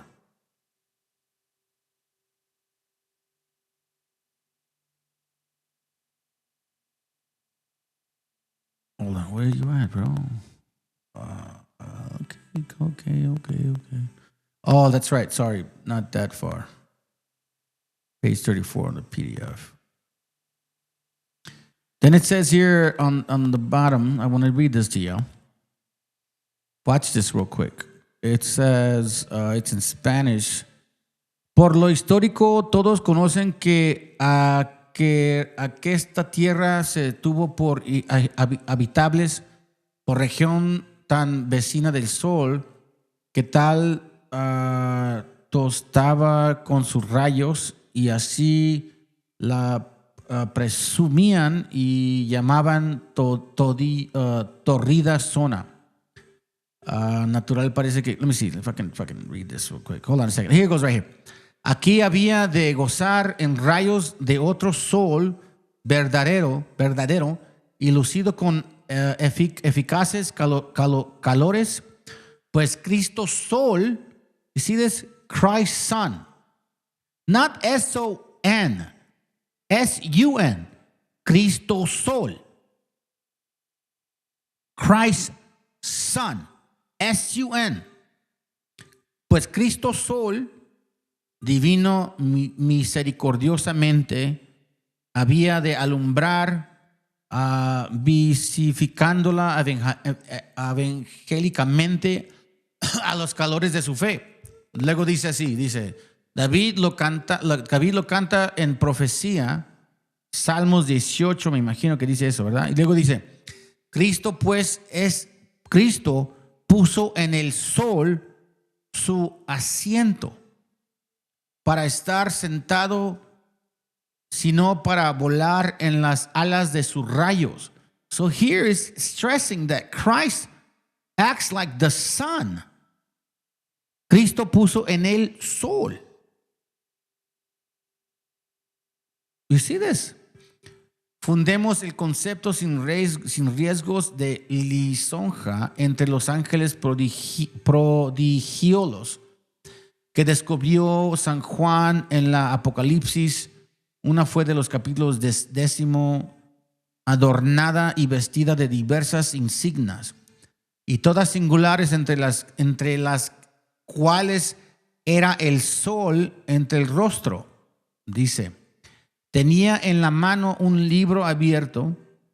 En el sol estaba significado Cristo.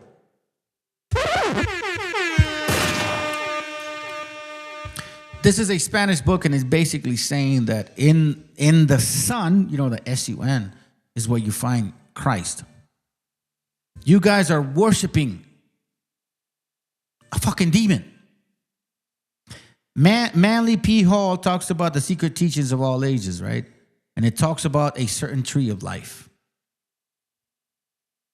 Watch this real quick. I'm going to show you this page and we're going to move on.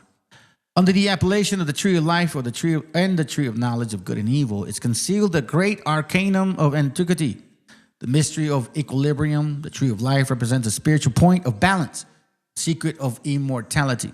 The tree of knowledge of good and evil is, as its name implies, represents polarity or unbalance, the secret of morality.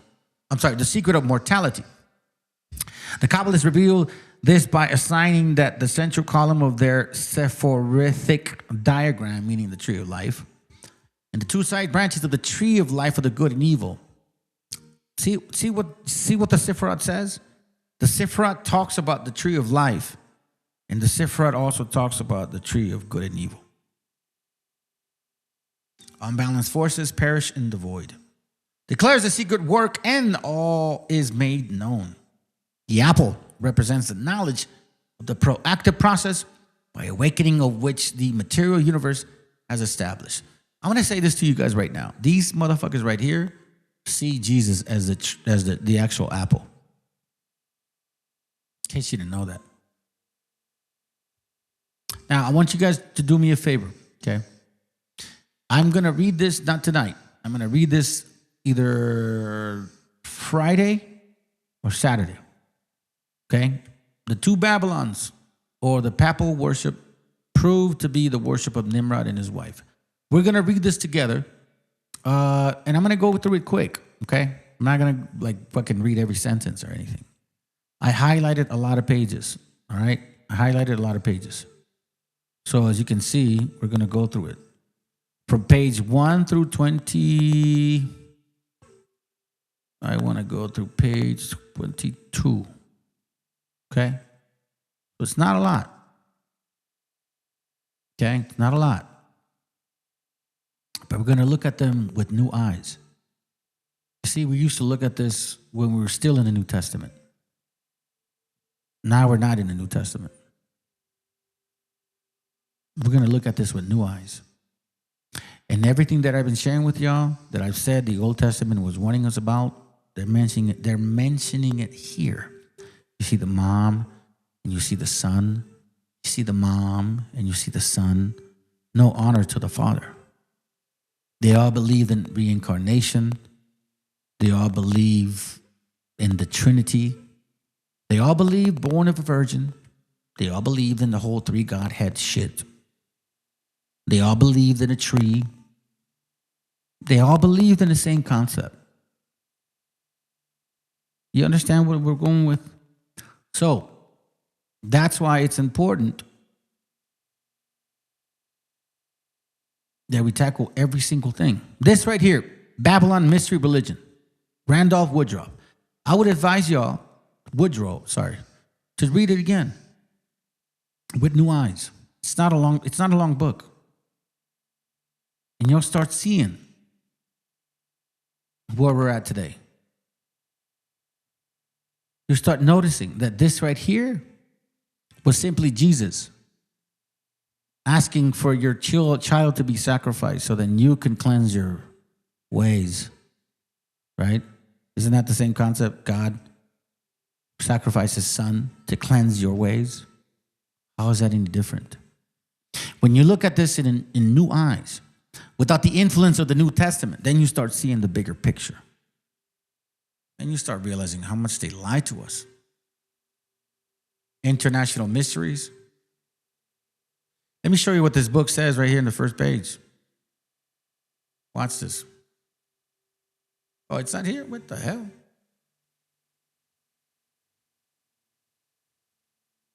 Oh, what? Hold on a second, family. Let me switch this here. No wonder.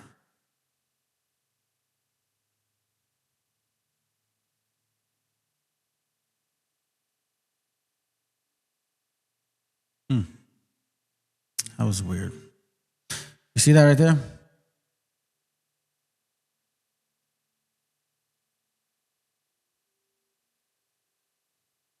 Wow, come on, they don't show me the picture, bro. All right, well, here you see this picture, family. The mystery Jesus, you see that cross? You see that half moon? Or that crescent moon, right? And then you see 7 stars. 7 stars, crescent moon, a cross, a man nailed on a cross. Orpheus Bacchus. Orpheus Bacchus. That's your Jesus. That's what I've been warning you guys about. So either Friday or Saturday, we're going to get into this part so that you can actually see it for yourselves. And I would advise y'all to pick this book up and read it. It's not long. If you really start just going page per page, you'll realize what we are stuck in. And unless you guys start realizing that, you're going to be stuck for a while. Let me show you this one more. Let me show you this video. We're almost done. Perhaps the most fascinating character from these powerful ruling families is Princess Bernice. In Greek, her name is Berenike. In Latin, it's Veronica. She's the granddaughter of Herod the Great, a product of the Herod's intermarriage with the Jewish royal messianic family, the Maccabees. Bernice was a Herod related by marriage to the Alexanders, and of course later she became the mistress to Titus. The fact that she was so closely linked with the Flavians shows you that the 3 families were very unified in financial, romantic, and likely theological issues. Bernice's family, the Herods, used all of their wealth and influence to support the Flavians in their quest to become Caesar. Following the war, Bernice went with Titus to Rome, where they continued their affair. She was his wife in all but name only. In fact, she was regarded as another Cleopatra, and this perhaps is why their affair eventually ended, because the population of Rome was afraid of an Asiatic woman having so much control to Caesar. The Flavian family is connected to early Christianity in a number of unusual ways.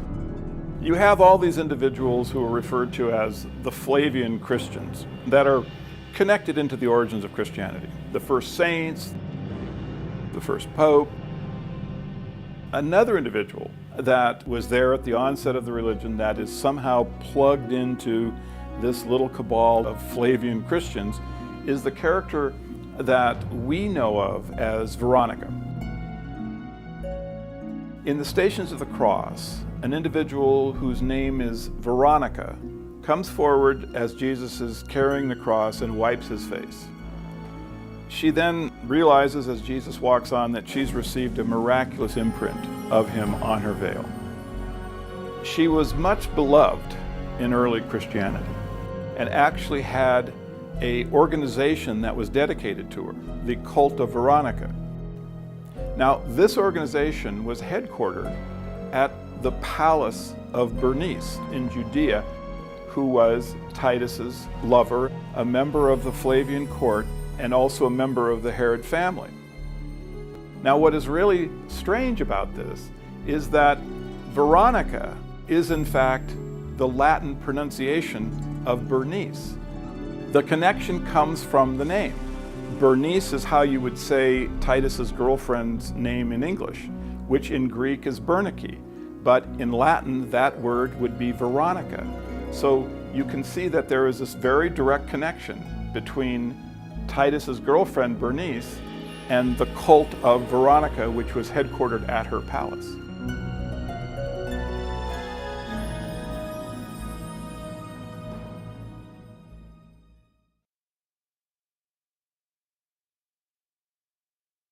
So I put the link up in case you guys want to talk about something real quick.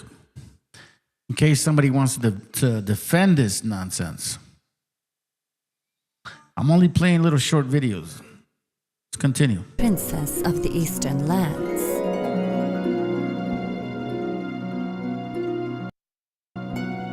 My family are loyal servants of the Roman Empire, collecting taxes for the Caesar.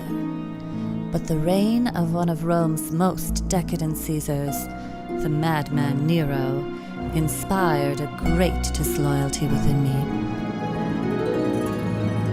For I believe that Nero's hedonistic indiscretion brought a curse on the entire Roman Empire in the form of a powerful uprising of the zealot Jews of Judea.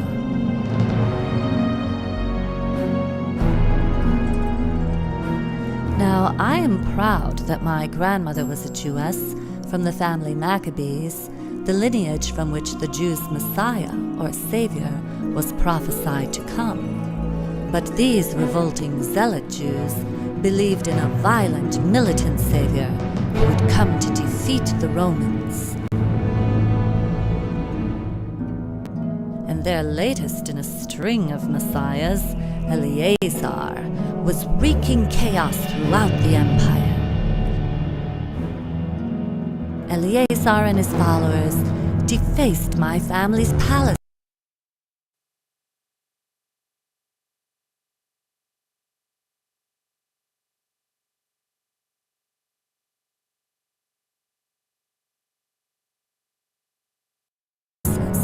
They raided my grandfather's tomb, and finally they succeeded in burning Rome itself.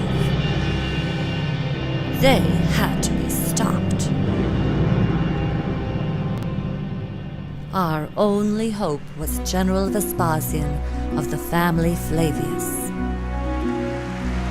Being Rome's leading general for years, he had already crushed a religious uprising in Gaul and Brittany, completely annihilating the Druids there. So Nero called upon Vespasian to obliterate the Jewish uprising in Judea. But Vespasian had ambitions of his own to take the throne from the detestable Nero. And I, at the risk of Nero's vengeance, pledged my family's support to Vespasian and to his family Flavius, who, if successful, would take their place among the gods. Oh, for that I have been called harlot, mistress, and concubine by jealous, ignorant plebeians, and I admit to having flirted with the attentions of Vespasian, whose strength and military power I recognized and respected.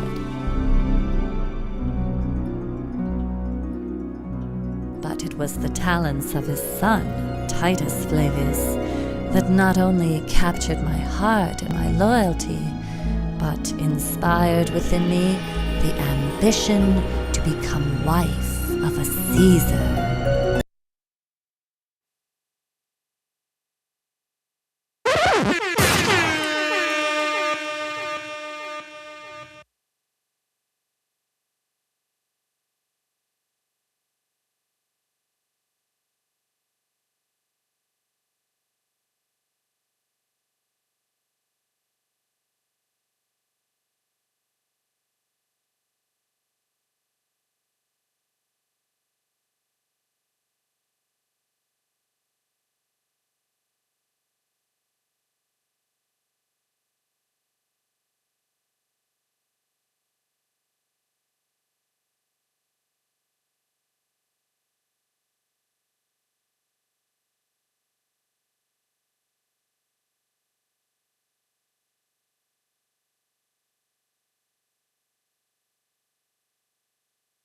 and see what's there.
Chip a groove, and then you're going to put the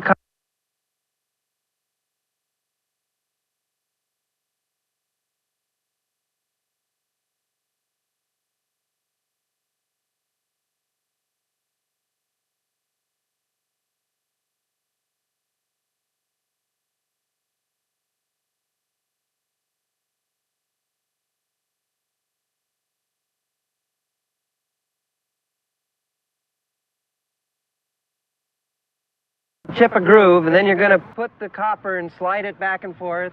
But how, and that's going to cut the granite? We're going to put sand inside the groove, and we're going to put the saw on top of the sand, and then let the sand do the cutting.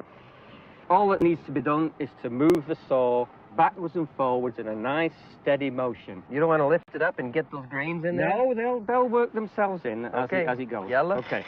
Yeah. That's it. Now, the stone weights at each end of the saw are putting the load onto the sand and causes the cutting. The crystal is forced to score a groove in the stone. So the copper is only guiding the sand's doing the cutting. Right. Now, Dennis, will we see any progress in our lifetime? Yes, if you came back in a...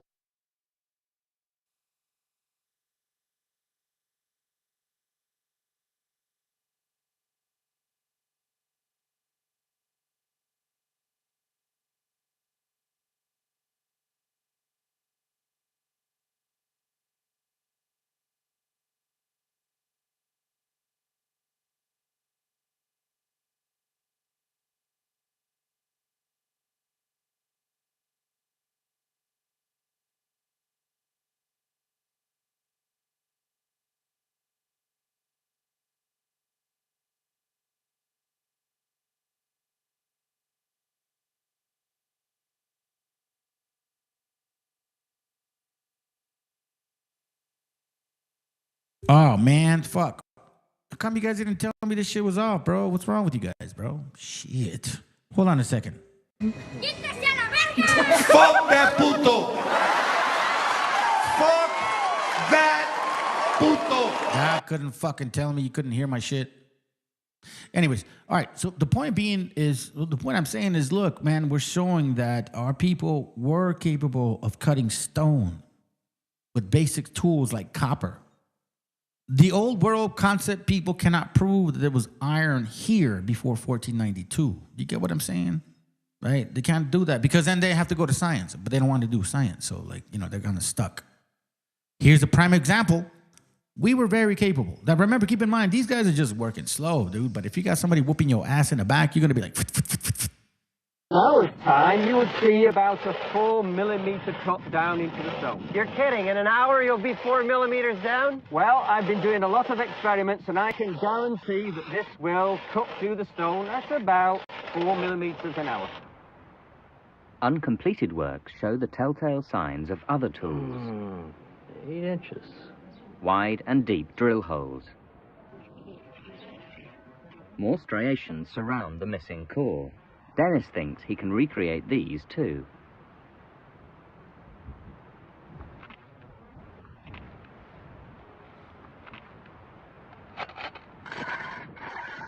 pretty easy, Bart. Yeah, for the first few seconds, no problem. 8 hours into it, I could see being a little sore. Wall paintings confirm the existence of similar drills for wood. They did it!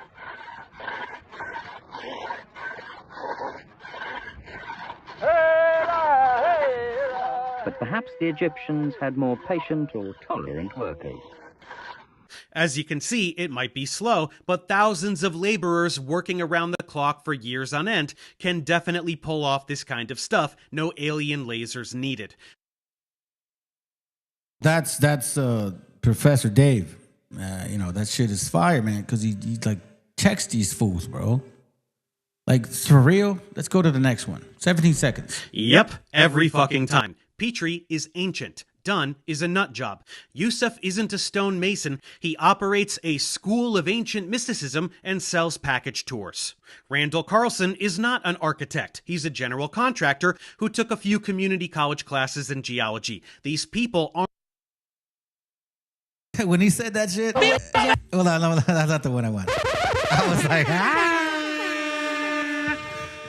That's what I'm talking about, being a fucking debater, because you know your shit and you're not going to back down from nobody, because this man studies his science, bro. I'm telling you, he's a good debater. And I appreciate people like that. You know why? Because it's honesty. There's no filter. It's not like you have a narrative. Like, hold on, no, it's like, this is what I know and this is what I'm going to say. That's it. It's very simple. This is what I know and this is what I'm going to share. I'm not going to sugarcoat it, nor am I going to make it like, oh, I hope you like it. No, fuck no, dude. I don't ever say. Matter of fact, a lot of times I share shit that you guys don't even like. I mean, that's what I find myself seeing the whole time. Aren't experts on any of this shit. They have no relevant expertise of any kind. They're clueless scammers, and we should all make fun of them just the way we made fun of Georgios Tsoukalos on Ancient Aliens. Who that fucking dude is, right? This fucking guy. This guy right here. Tsoukalos. This dude right here. He goes around like, oh, ancient Tenochtitlan was not made by these Mexican beaners. There's no way these Mexican beaners can build that shit. I mean, this is such a high civilization. These Mexicans, are you serious? We're teaching them. That's what this guy is, dude. Love that he made fun of him. Next one. Expert. Ben knows nothing about archaeology, engineering, stonemasonry, or any other relevant field. Atlantis type of dude. He looks like, Kakasha and shit. You know, the guy that used to hate my channel often. Now, I just wonder where he's at now. Not teaching our people much. Let's go. Expert. Ben knows nothing about archaeology, engineering, stonemasonry, or any other relevant field. He's a fucking tourist. He visits places, listens to fake experts, and regurgitates what they say because he's dumb enough to believe them, dishonest enough to omit all the real research that contradicts them, and immoral enough to join their ranks in the grifting by selling his own tours. Archaeologists don't tend to write books about precision engineering, and it by no means degrades the profession by saying that many of its members generally have only a limited interest and certainly no professional expertise in construction technologies. That's why archaeologists are constantly collaborating with experts in relevant fields. Michael Lally was a mason and bricklayer who wrote about engineering the pyramids. Martin Eisler was a stone sculptor who also wrote on pyramid building. Craig Smith was an architectural engineer who collaborated with archaeologists to write a book about how the Great Pyramid was built.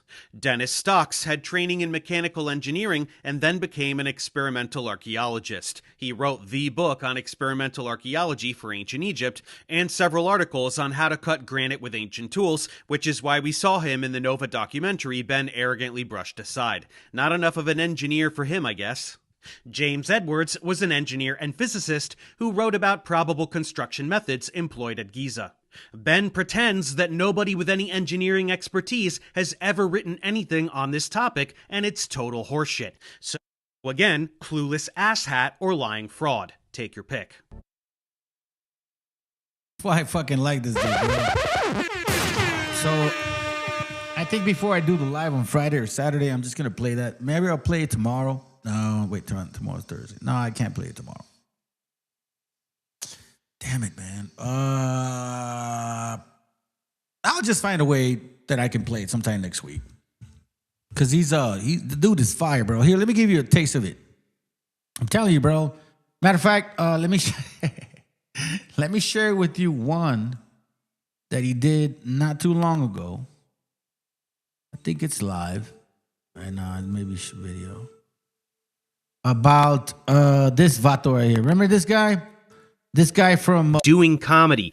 Here, this guy right here, right? That he's gonna talk about here. Watch real quick. Watch this. Punks jump up to get beat down, right? This guy. All right, so check this out.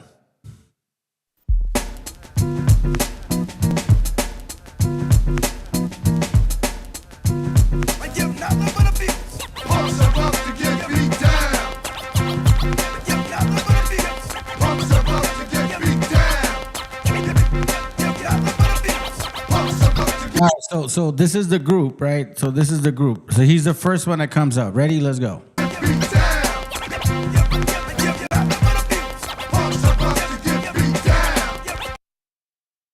not the first one that comes up. This vato right here comes up. He's a pretty good rapper and shit. He's pretty slick as fuck. I don't want to get like, this blocked, but I want to get to the point to who he is.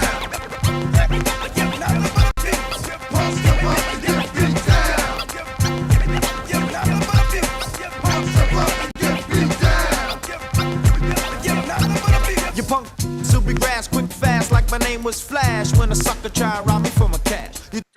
But dude, this is old school shit, right? So, anyways, this is who this guy is that he's about to like make fun of. Thought you had a sweet, big, nice pick, but you didn't anticipate that I might be sick. Now who's the trick? Cause I'm not a up. No. This shit is old school. Anyways, all right, so that's what he's talking about, right? So then he doing comedy. You're ass, bro. Nobody. He goes on his ass because he's a flat earther. It's a flat earther. Hold on, real quick. What up, bro? What up, man? Good to have you here, brother. Hold on. I don't know if you try to click on it or not. Right now, I'm just showing the videos. If you want to come up, it's cool. If not, it's all good, bro. Either way, you know what I mean? I just wanted to show the overall video. But like, let me share this. I'm just trying to share with some of these brothers like the way I like certain debates, certain styles and shit. This guy knows his stuff, right? Anyway, so he's debunking this flat earther guy, but at the same time, he does debunk Atlantis people. That stupid mindset. Like, this is the old world dumb shit. You get what I'm saying? Listen to this real quick. Debunk. And while all of them are profoundly pathetic, perhaps none so much as Lord Jamar. Well, I have another chapter in that saga for you today, so let's get started. In case you need a recap, in November of 2024, I did a reaction video about a rapper named Lord Jamar. He's a flat earther, which is the most exquisite caliber of moron alive today, and he was He don't hold back, bro. Neither should you guys, man. Once you know who you are, Hebrews, according to the Bible, there should be no hesitation. I'm not saying go and insult people. Not at all, bro. But when they try to insult you, man, don't bro. Put that shit right back in that fire. spewing a bunch of bullshit he memorized from Eric Dubé on the podcast of a comedian named Godfrey. I had fun mocking him, and I posted it to my channel. Shortly after that, Godfrey's friend Dante Nero, who was in that episode, reached out to me and asked if I would confront Jamar on Godfrey's show. I agreed and posted that interaction as well. And my friends, if you haven't seen that yet, it's one of the most satisfying public humiliations ever captured on film. He came out... Bro, it was fucking embarrassing. Like as a grown-ass man, to go around saying, you know your shit and you can debunk anybody. And then somebody that knows their shit goes and debunks you. Like, it's not even about getting debunked. It's the fact that this dude right here, este vato, he didn't prepare at all. He didn't prepare. I don't know, bro. Like, I guess he thought this guy would be like some fucking, you know, like, pinche güero. Like, he must have, I don't know, bro. Like, don't ever underestimate nobody, man. That's the stupidest thing he could have done. Not strong with some insults before he even knew I was listening. Man, let me fuck Professor Dave before he even get here. And then I proceeded to disembowel him with basic facts for 20 minutes before he threatened to leave the studio if Godfrey didn't cut me out of the feed. And he really fucking did, bro. So remember, punks jump up to get beat down. Remember? Punk ass in the flash with the name is class when the sucker tried to rob me from my cash. You know what I'm saying? This is that dude from 1990.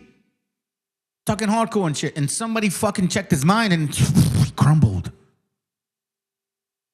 It requires a force to produce an acceleration. Things accelerate towards the Earth. Density is a scalar. It's not a force. It can't make things move. Buoyancy, there's a buoyant force, but it has gravity in the equation. It Buoyancy has gravity. only exists when gravity exists. When gravity, the So, secret sauce. here's the problem with your gravity. density bullshit. You think that things fall down because the air is less dense. The air is less dense above the object too. So why the fuck don't things fall up?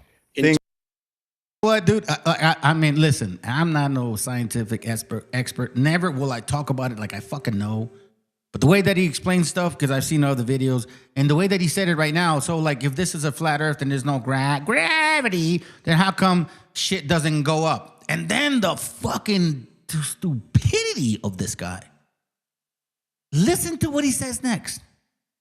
And I think every single one of you guys that has been following this channel has heard the deeper message. Dude, we are the gift of the world. We have wisdom beyond our own understanding. Our Creator, the Most High, He made sure to give us this clarity, this way of looking at people, this way of looking at it through the scriptures, staying strong, not wavering, walking through the fire. That's what's called being refined in the fucking fire. Walking through this shit.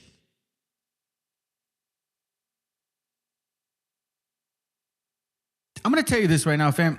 Dude, I started this channel in 2022, and I was coming out of camps who were pushing the Tropchite chart. You know? I went into those camps because I wanted to change. I was destroyed. You know, I had an alcoholic background. I wanted God to help me. Never thought of Jesus or anything. I just wanted our Creator to help me. So, you know, I got sober and shit, and then all of a sudden, you know, I found myself like, well, I don't just want to be sober, man. I just, you know, is there more that I can do for my Father? I'm ready to serve you. And then He put me there. And then He takes me out. And then, you know, as my walk is going on, then I find out like, bro, listen, dude, these fucking bastards were enslaving our people just like the white man. That was hard to do, to peel that shit from you. The education that we came from, 1619 concept, you know what I'm saying? Supposedly they were brought in slavery and all that stuff. No, they were here and helping the white man, just like the white man was doing. You know, they're no different. It took a lot to like handle that, but I still went through it. I walked through it. And then I'm still, you know, sharing the New Testament and all this and that. And I never prayed to Jesus. I believed in Him. I always prayed to our Creator. But I kind of believed in Him, I guess. And then I realized like about a year ago where I'm like the fog of the obvious starts to kind of like dwindle away. And I'm seeing like, wait a minute, hold on a second.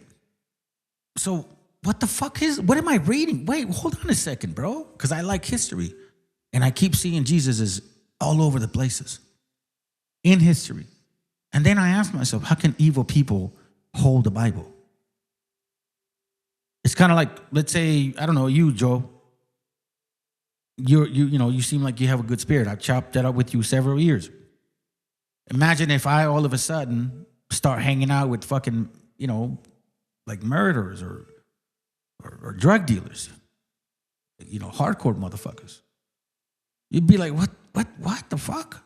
How can your spirit mesh with that? That's where the question started happening. And then you realize why. Because the moment you take something so beautiful and then you add to that effect, you taint it what it was originally. That's what the scriptures talk about. That's what it means right there. That's exactly what it means. If you add to it, you taint it. Deuteronomy 4:2 says, you shall not add unto the word which I command you, neither shall ye diminish from it. You know, don't even read the rest because it doesn't matter. Because if you already diminish that or add it to, it doesn't matter what the rest of that verse says. You get what I mean? Don't add to it. Don't take from it. We did that.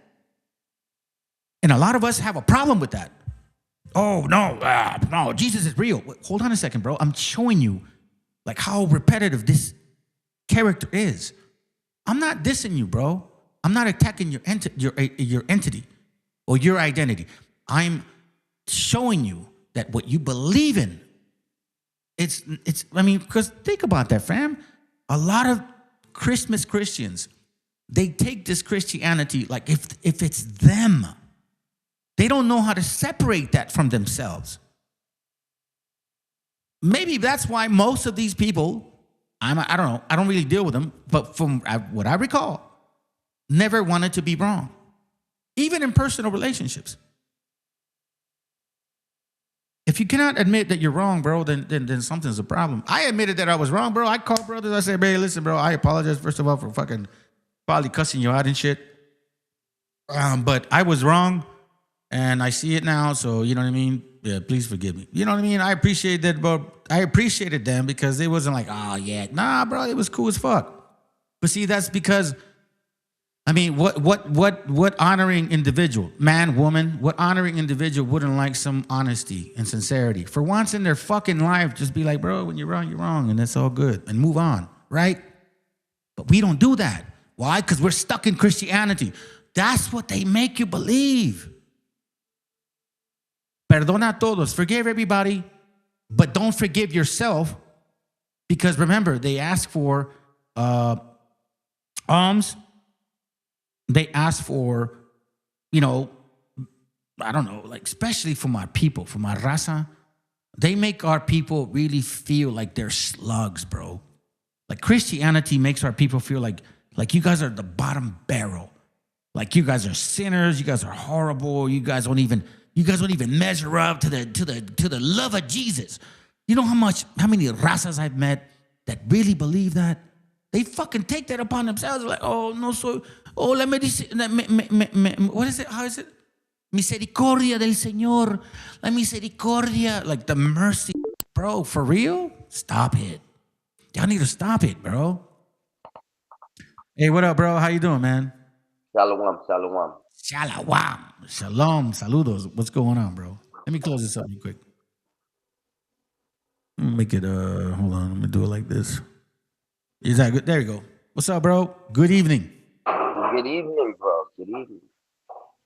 Yeah. Well, first of all, let the brothers and sisters know in case they're watching, man. Let them know who you are. You know what I mean? Like all that stuff. I'm Mordecai from Kai. I'm a student of the Kahai, and Banabana is my elder, and I've been a servant of Yahweh for the last 6 years. I've been, as you see, I haven't touched my beard in 6 years. I don't mar my beard. I keep my tzitzayas on the four corners of they call them fringes. You know what I mean? But they're supposed to look like locks. So let me ask you real quick on that. I'm glad you brought it up. When you wear them, right? When you wear them, when do they come useful to you? All the time. Well, basically, if you share it. Go ahead and share it. Let me pull up the scripture, and I want to put it in the screen so everybody else could see it also. Hey, but do me a favor, brother.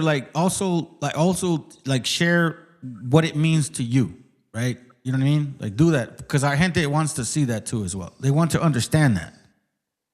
Okay. Let me open up here. Click on that. All right. Now we're gonna type in fringes. FRINGES. Hold on, let me make yours. This is gonna pop up Numbers 15:38 and Deuteronomy 22:12. We'll start with the one in Deuteronomy. It says, "Thou shalt make thee fringes upon the four corners of thy vesture, where thou coverest thyself." Okay, so that's talking about fringes. Now we're gonna go to the one that I want you to see is Numbers 15:38, and we're gonna pull up the entire thing because it's also Numbers 15:39 also. So it says, "Speak unto the children of Yasharal and bid them that they make them fringes in the borders of their garments throughout their generations, and that they put upon the fringe of the borders a ribbon of blue. All right, let me continue. And it says, and it shall be unto you for a fringe, that ye may look upon it, and remember all the commandments of Yahweh, and to do them, and that ye seek not after your own mind and your own eyes, after which ye used to go whoring, that ye may remember and do all my commandments, and be holy unto your God. I am Yahweh, your God, which brought you out of the land of Egypt to be your God. I am Yahweh, your God. And this fringe, I want to show it to you. If you could see, I have all these different colors within, but I got this one blue fringe that is cut going through the entire Titayat. This one blue fringe, it can be seen all through. Let me pull up another one so you can Wait, see. hold on. What? So first, hold on. Before you move on, put that verse back, or what the one you were looking at. Here, matter of fact, I'll play it. Here, hold on. Let me see if I can get it real quick, so you don't have to stress it. I'll pull it back up for you. Numbers 8. You were Numbers 18, right? Numbers 15. 1540, 1538. Yeah. 1538 and 39. 15. So on verse 39, it says, let me read it. And it shall be unto you for a fringe, that you may look upon it and remember. So that's what I was asking you. That right there. Because I think it's important for us to teach our people what that means. So like you have them on your show, on your waist. Yeah. How does that help you by having them? Well, number one, it's a commandment. So right. We got that already. It shows that, you're able to listen to what Yahweh commands you to do, and that you do it, because it's through your generations also. And it's a fringe that it's talking about, the fringe of blue, and you can see the blue that's all through my fringe. And even in this one, you can see it a little better, because the blue is all through the fringe, all through that fringe. That blue goes all through it. Now, the reason why you're supposed to look at that blue, for instance, let's say you used to smoke cigarettes, right?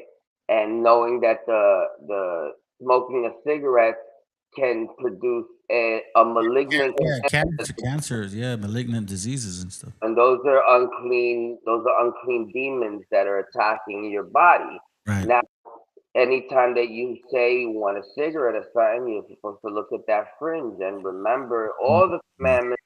Yahweh, God. Let me pause you. That's exactly the point. That's why it says, let me read it real quick. Numbers 15:39, and it shall be unto you for a fringe, right?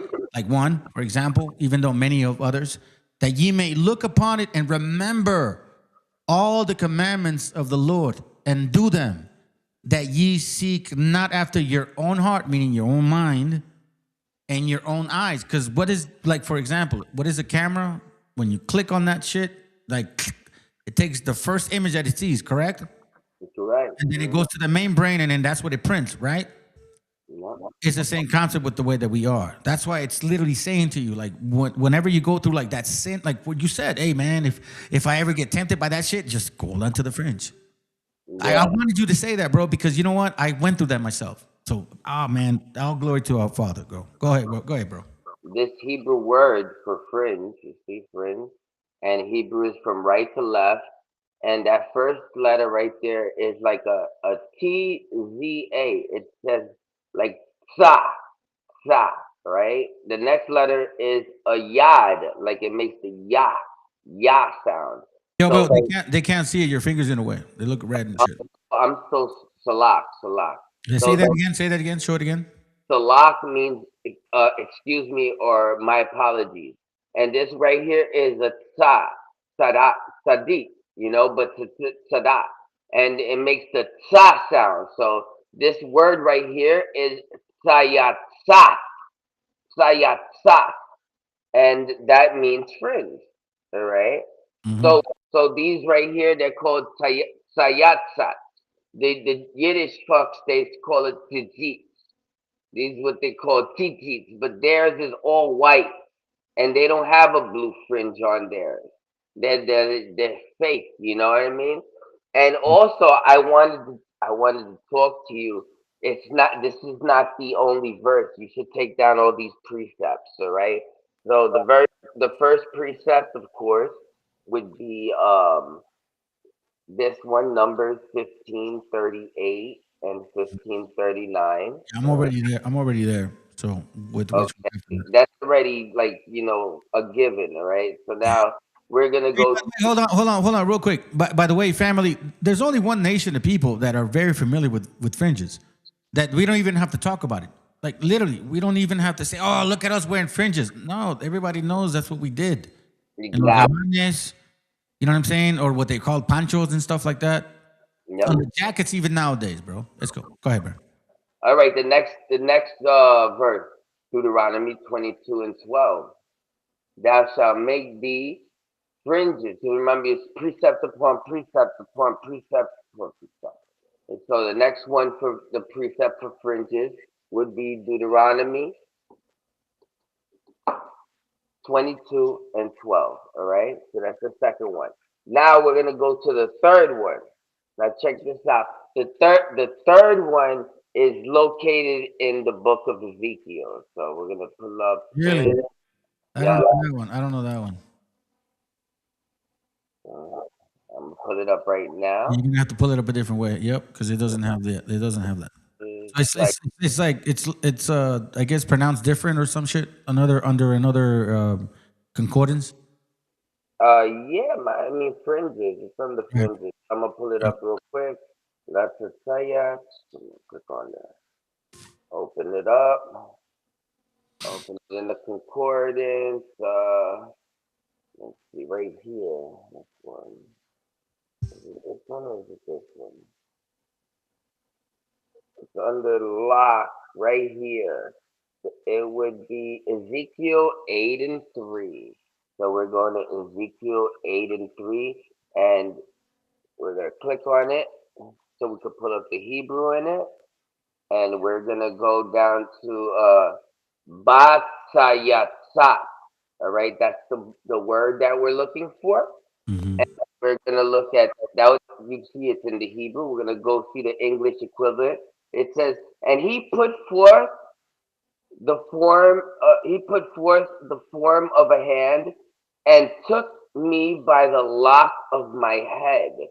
So the word for fringe in this one is, in fact, lock. That's why you see my like a lock. Hold on. That means he guided you before you could do something dumb. Something to that. So the brothers in the camps, their fringes are a little different than the fringes that the Yakad wears. You understand? And now that you've given up the Matthew to Revelation Greek book, the sister at the Yakad, she says she's making tzayat for brothers that leave the idols. So I got bro, hook me up. Dude, yeah. Hell yeah. See, I'll even pay you a little bit. I don't mind, bro. Everybody needs a little help. $7, $8, $10, whatever. How much did it take to make through that? Like $4? Got to do the string and the time and all that. I literally went and I bought these so I could start making them also. You know what I mean? And this bag was like $15 for all of them. So you know what I mean? Hey, but you know what? The most important thing was what I initially had asked you, man. Exactly what do they mean physically for us as people? And you said it. Like they're there to remind you, just in case you get tempted and you're battling with something, you have that to say, hey, oh man, God. Because like I'll say it like this, bro. If there's anything that's going to help you, it's going to be outside of you. Pero es más importante. There's something more important is what Yahweh thinks of you when he looks down and he's like, wow, what a curious guy. He's different from everybody. He's set apart. He's actually doing what I told him. I told them to put on Tzayas and look at him. I'm looking down. He's the only one that's doing him out of all of them. Look at that. I definitely got to save him. I got to write his name in the book. And that's what it's about. You know what I mean? And the most important, have you found how it is you're supposed to get the name of Yahweh out of the scriptures? Now you share it, bro. Go for it. Go for it. All right. So if we go to the book of Zephaniah, all right, we're going to go to Zephaniah chapter 3. Zephaniah chapter 3 is very important because it speaks about the remnant. Let me type it up real quick. Zephaniah 3. Now, what's very important about Zephaniah 3 is when we scroll up, we see the remnant of Israel. So we know that Zephaniah chapter 3 is talking about the remnant of Israel. Now, we scroll down to Zephaniah 3 and 9, and we see, for then I will turn to the people. Now, I could tell you, because I read Hebrew, that's a mistranslation right there. So we're going to open it up, and I'm going to give you my translation, because it's a little better than their translation. So the very first word is kai right there. Kaya'az. It means for then I. The next word, ahafat. It means to turn.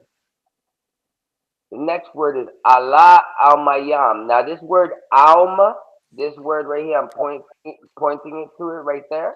Now that word means highlight it for the people. Let me do it right now. Hold on.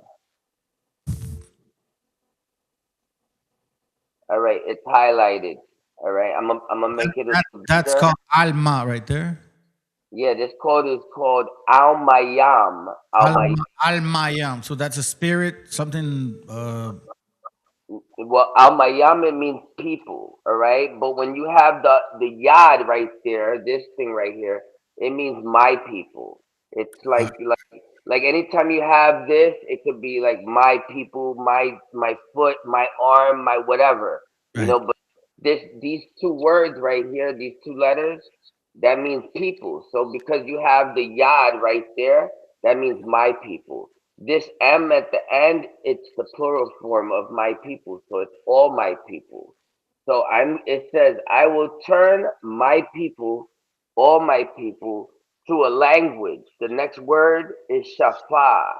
Shafah means a language. So Yahweh is turning his people to a language. The next word is Barawada. Barawada. We roll the R's like the Boricuas, or like I'm sure you roll your R's too, right?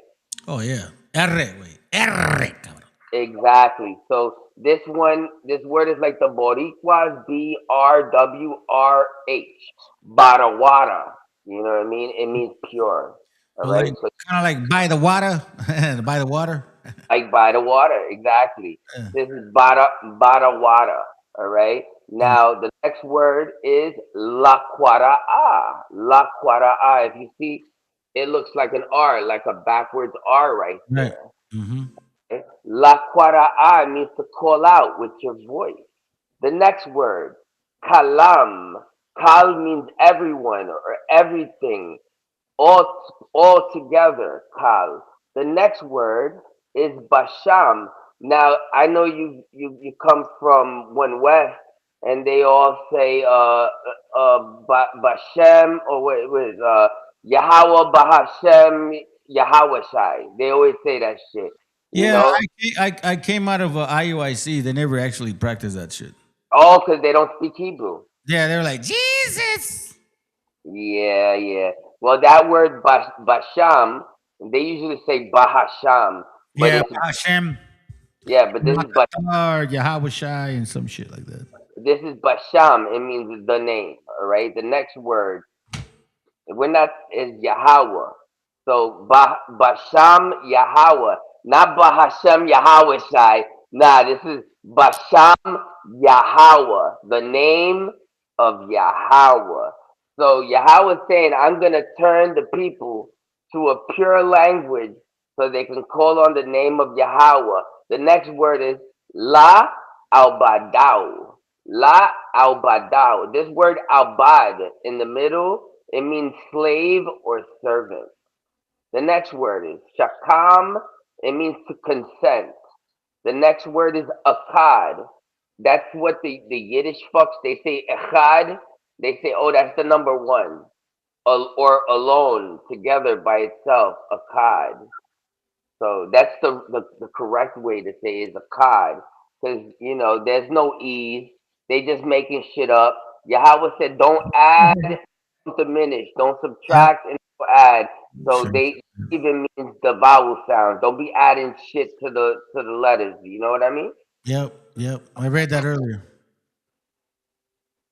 So this right here is a pure language that Yahweh is turning his people to. And this pure language, this ain't the modern day Hebrew, because remember, they added a whole bunch of shit in the year 600 CE to the alphabet, and that's called the Matrix Lezione and the Masorite dots. You know what I mean? So all of that is garbage.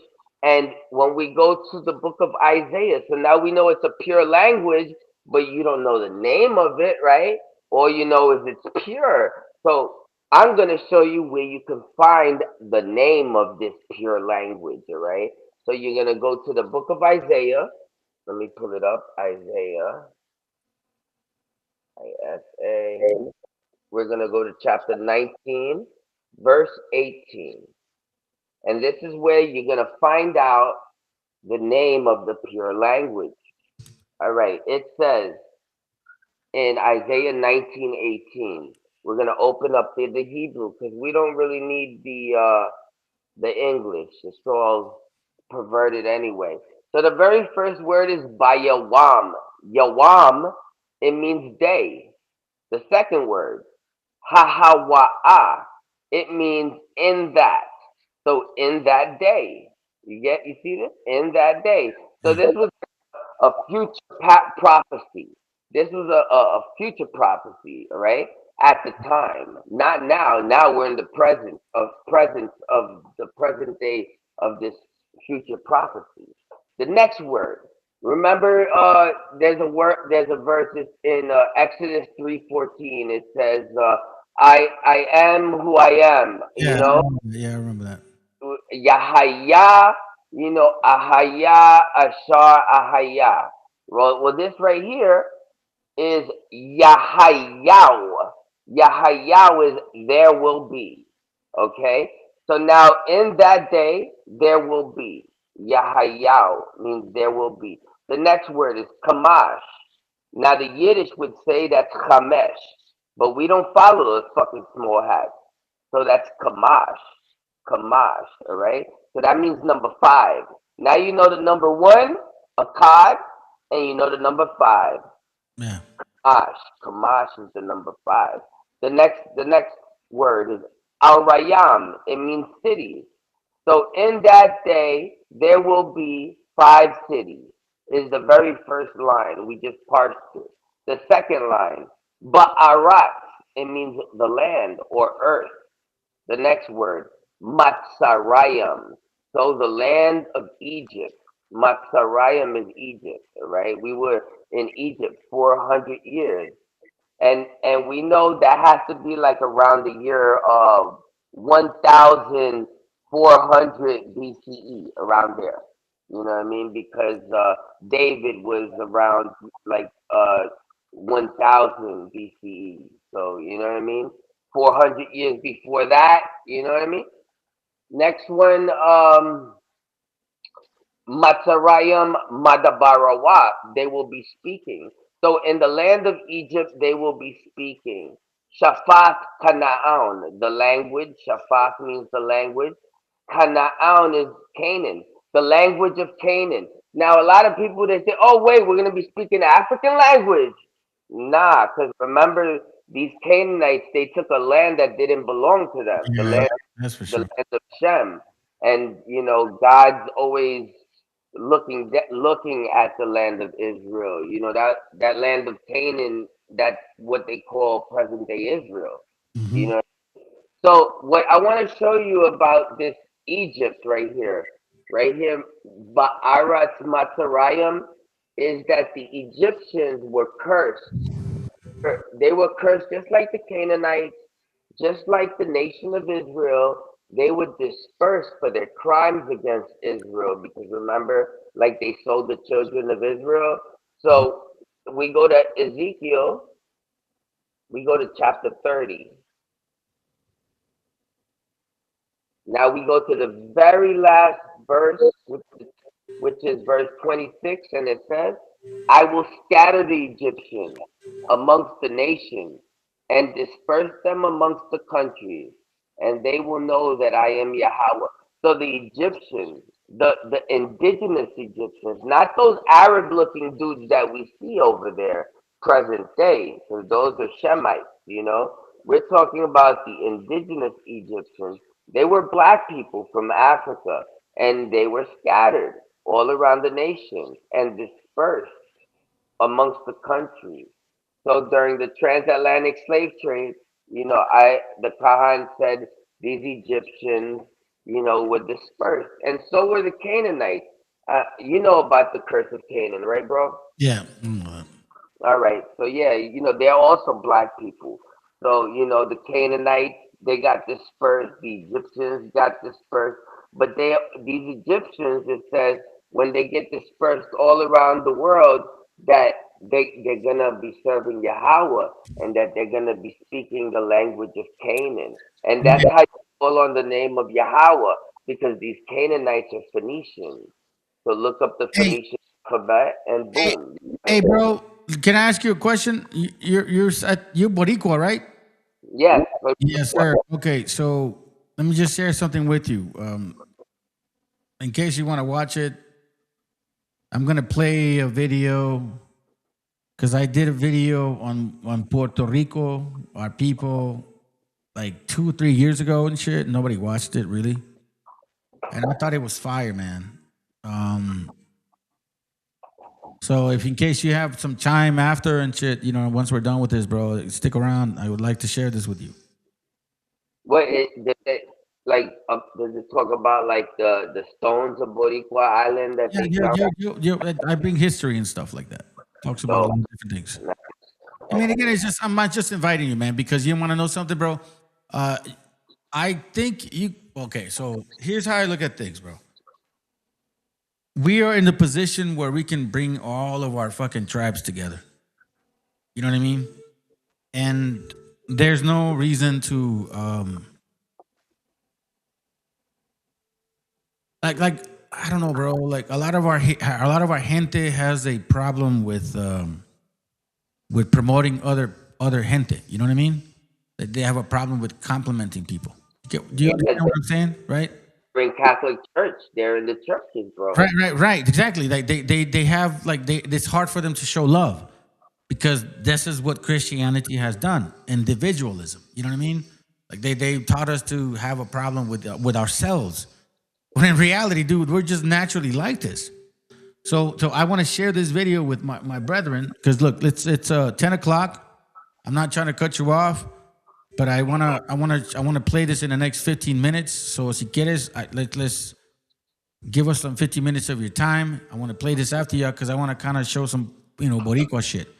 I think they did like a Boricua parade over the weekend, right? Something like that. Yeah, June 10th. Yeah. Our gente needs to hear this, bro. You'll see how I brought out documentation regarding eugenics, how they were like fucking straight getting into sisters, uterus and just destroying them, bro. Yeah, they were doing evil shit to the weak. Yeah, there's a lot of shit that our people went through that they don't even realize, bro. Oh shit. You there?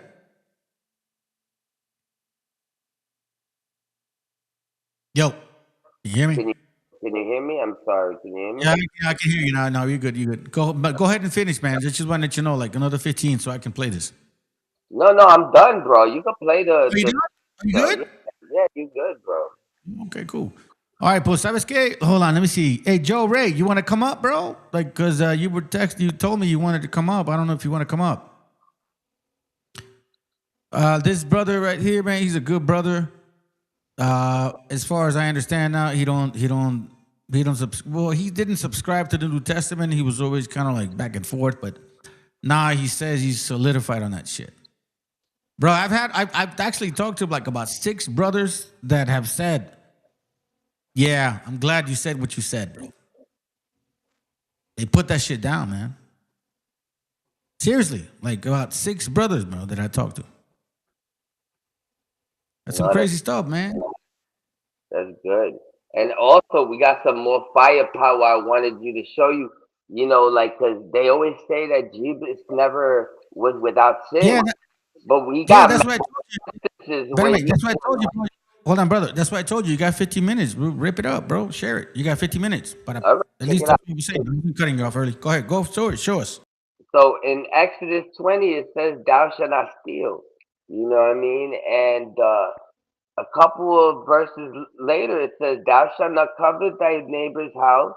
Thou shalt not covet thy neighbor's wife, nor his manservant, nor his maidservant, nor his ox, nor his ass, nor anything that is his neighbor." Now, the reason why I'm getting to this is because not only did Jesus break the commandments of stealing, and he also made his gang of his disciples steal. So they on their hands, because remember, they stole a coat. If you go to the book of Matthew 21, 1-3, they stole a donkey and a coat. You go to Mark 11. So we go to Mark 11, 1-3. Let's go to Mark 11. And it says right there, "And if any man say unto you, and say unto them, Go your way into the village against you, as soon as you enter it, if ye find a coat tied wherein no man has sat on, loosen it and bring him. If any man say unto you, Why do you do this? Say that the Lord hath need of him, and straightway he will send him hither." So it also says this in Mark 11, Luke 19, 29-31, John 12, 14 and 15. So, hold on, bro. Let's read that again. It says, Mark 11, 3, it says, "And if any man say unto you, Why do ye do this? Say ye that the Lord had needed of him, and straightway he will send him hither." I stole your fucking goat. Why are you doing this? Because God told me to. God told me to. Right? That's what he's saying? Yeah. Hold on. Fucking thief. And he sent his boys to do it also. That's the crazy thing. So not only does he steal from these people, but he makes his boys, his disciples, his gang of disciples, steal a donkey and a coat. And supposedly it's so Zechariah 9:9 could be fulfilled. But, you know, if Zechariah 9:9 is speaking about King David or King David's disciples, if I remember correctly, King David put his son on a donkey, and he rode into Jerusalem on the donkey. So on his own donkey. So, you know, it's just a bunch of plagiarism. People have been following this for the last 2,000 years, but no more. You know what I mean? Our people need to get out from the spell, get out from under the spell, and they need to start coming back to the Torah. That's it. Get out of the way from the spell. Because look, we've been following some dumb motherfuckers, man, since 1492, you know, when they showed up and they fucking supposedly claim that they civilized us and made us all better by their light white skin. Then you find out exactly how crazy and nutcases they are, bro. Yeah, we can't be following them no more. We got to understand that the Greeks were the enemy of our people. And the only reason why they got that blasted Septuagint copy is because they attacked the nation of Yasharal, and they took us and they took our Torah from us. And it wasn't until the Maccabees they fought to get the law and the Torah back. So even though I don't like to big up the Hasmoneans at all because they didn't do the right thing, the Zadokites should have kept the charge like they actually did. But they had to go to Qumran, to the Dead Sea. They had to separate themselves to do the right thing, and Yahweh realized that they did the right thing, and he wrote it down in the book of Ezekiel. He said that they're the only ones that are allowed to minister to him, the Zadokites. So what are the chances that they'll get it right this time if they got it wrong last time? No, they got it right the last time. It says they got it right, bro. Yeah, in the book of Ezekiel 44, it says that when everybody went off, when everybody did the wrong thing, that the Zadokites did the right thing. And because of that, they're the only ones that are allowed to minister to him. They're allowed to come forward to offer the blood and the fat, saith Yahweh God. You never seen that? Wait, hold on. But what does that mean, though? What does that mean to people?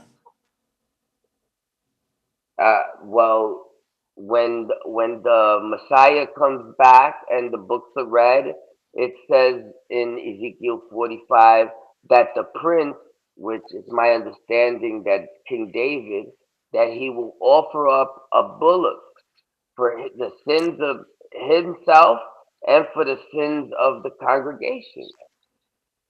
Because nobody is without sin, bro. Ain't nobody perfect. I know, but I thought I asked you a different. Well, hold on. Let me see. Hold on. So you said earlier that the Zadokites were the ones that supposedly had. So that's what I was asking you. So I don't understand that. What do you mean by that? Yeah. Okay. So now, my leader, the Kahan, he brought this out 11 years ago. This is why, he's our leader, because he brings out prophecy. Nobody else has done that.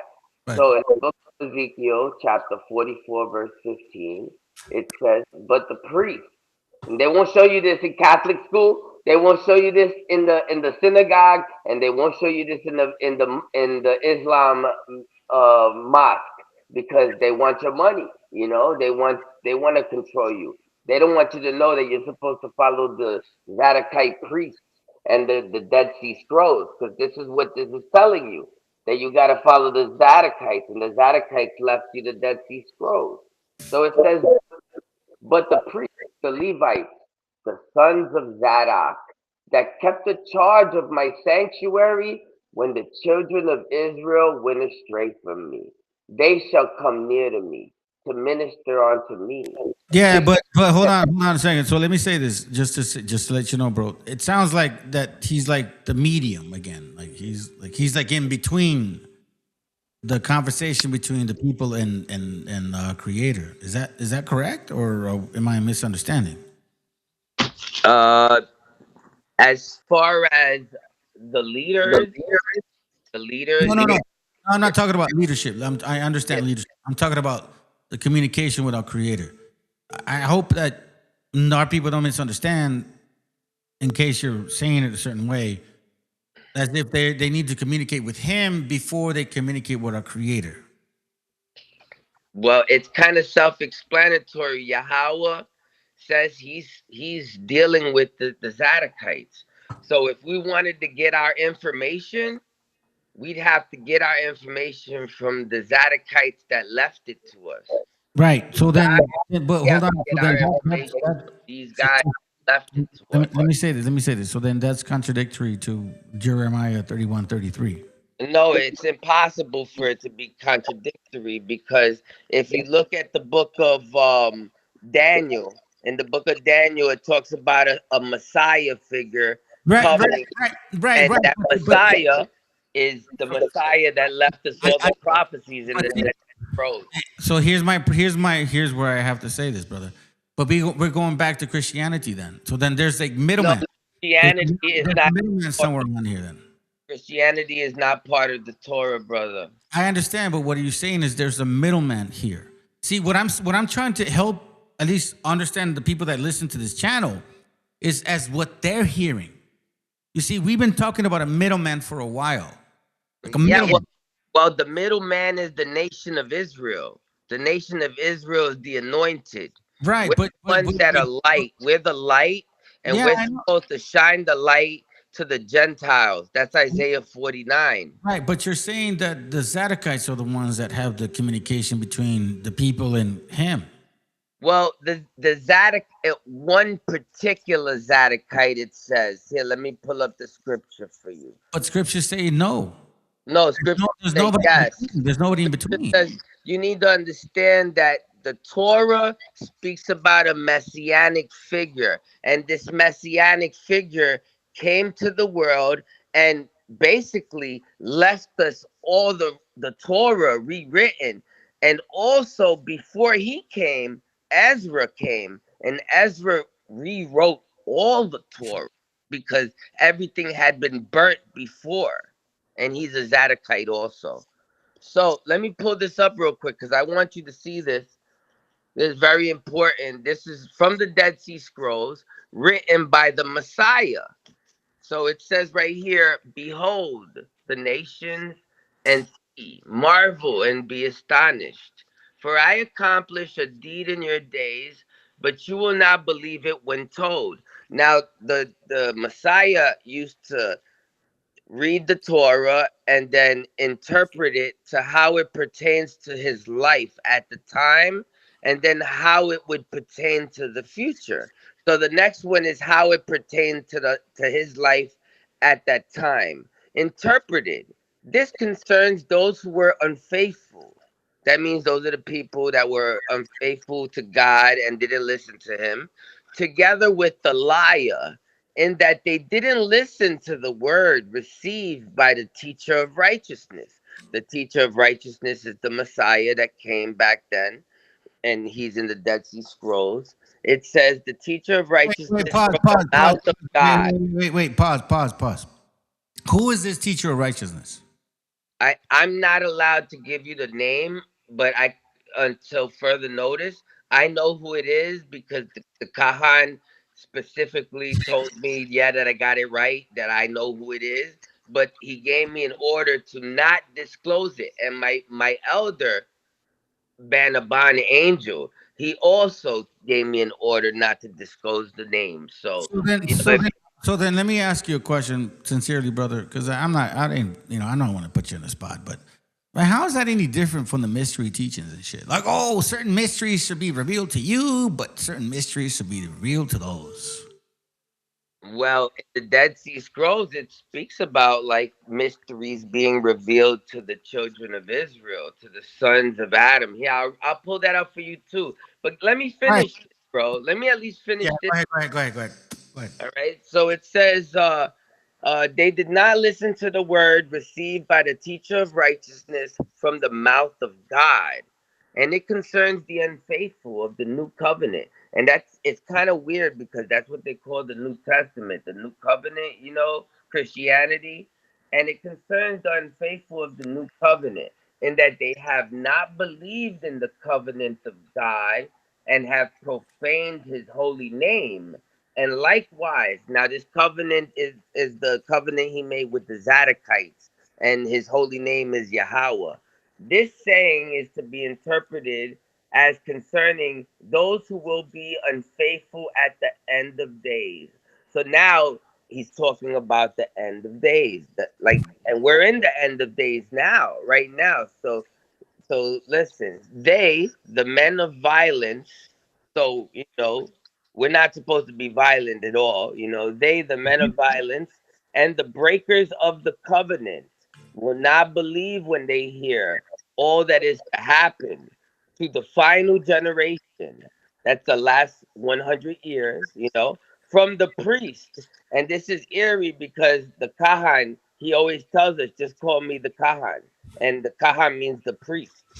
So it says the final generation from the priests, in whose mind God set understanding, that he would interpret all the words of his servants prophets, through whom he foretold all that would happen to his people and his land. So this is a prediction about a priest from the last generation, that Yahweh would put understanding in his mind to teach us all the things that we need to know about, in the end times, you know what I mean? And the Kahan has videos that are 10 years old, all those videos.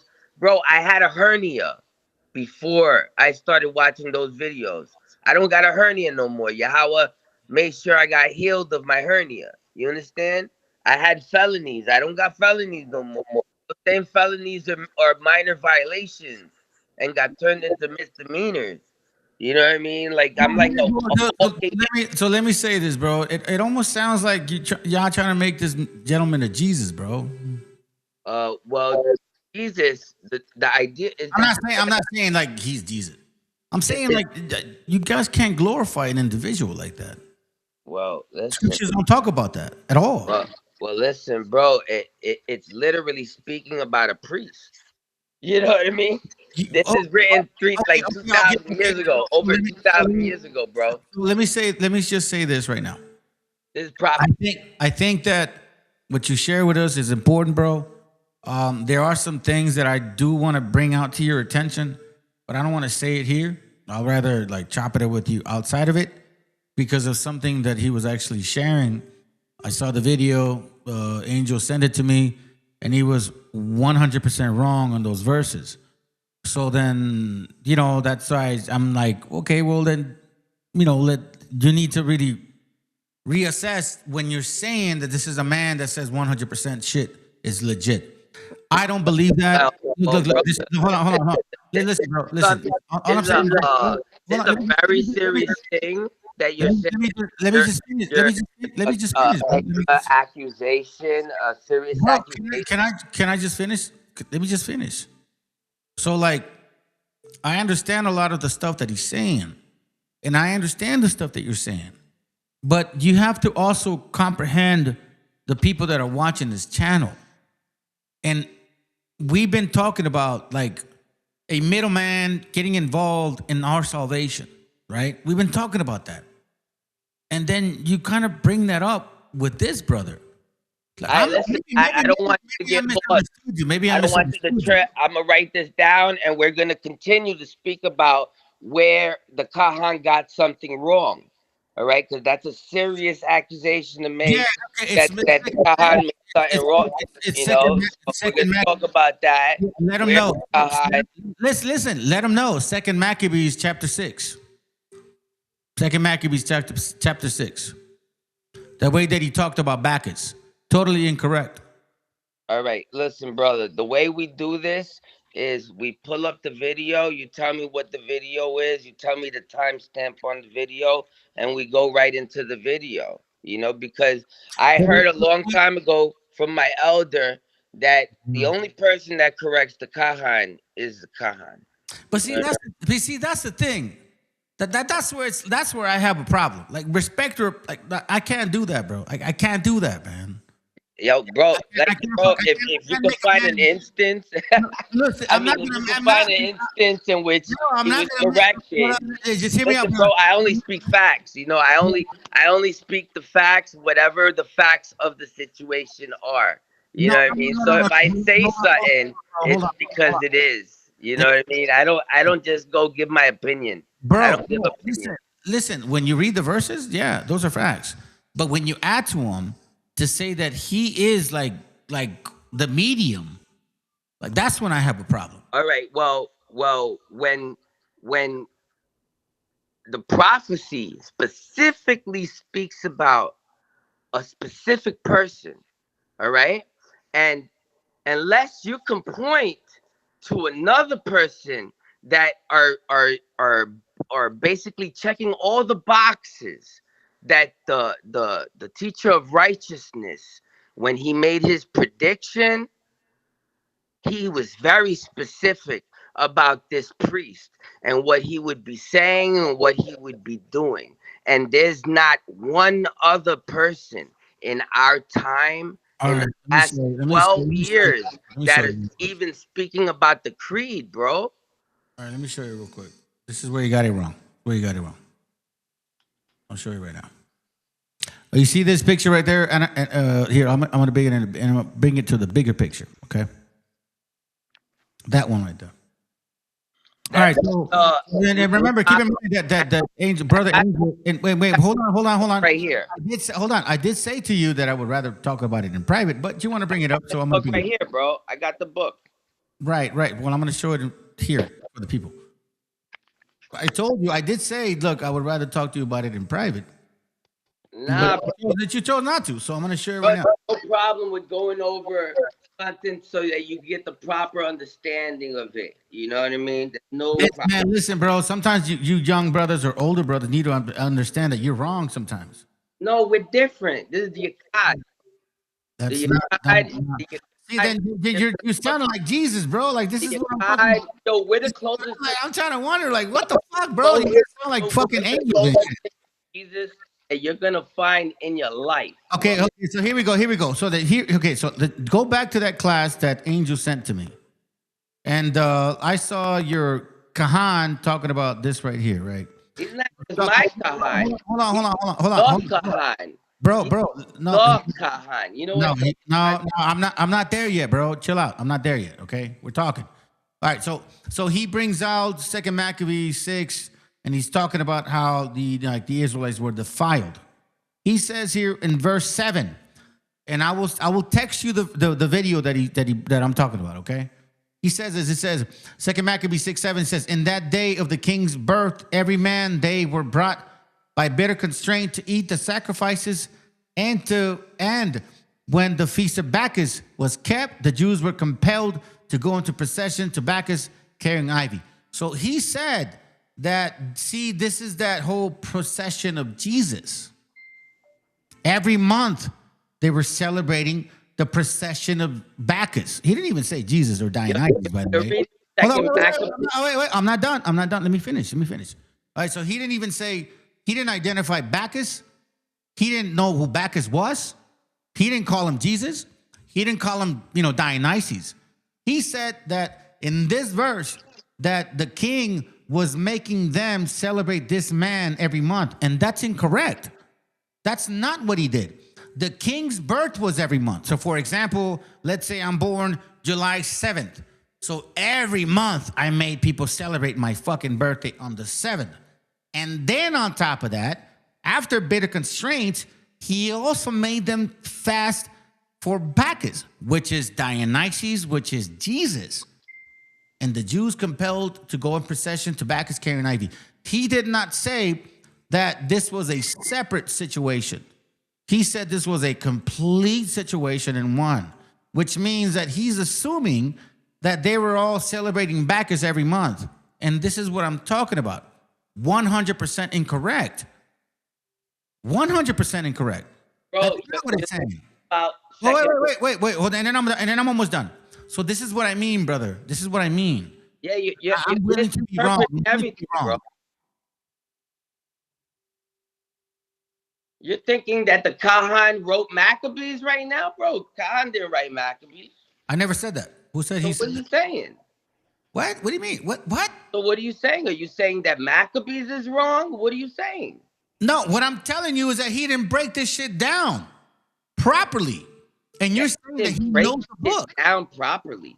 What didn't he break down properly, bro? I just explained it to you, bro. Bro, he basically. Okay, let me explain it again. Let me explain it again. This guy is Jesus, bro. That's what he's telling you. Bro, this is what we're trying to clear up. You're saying that we have to go through him to get understanding, okay?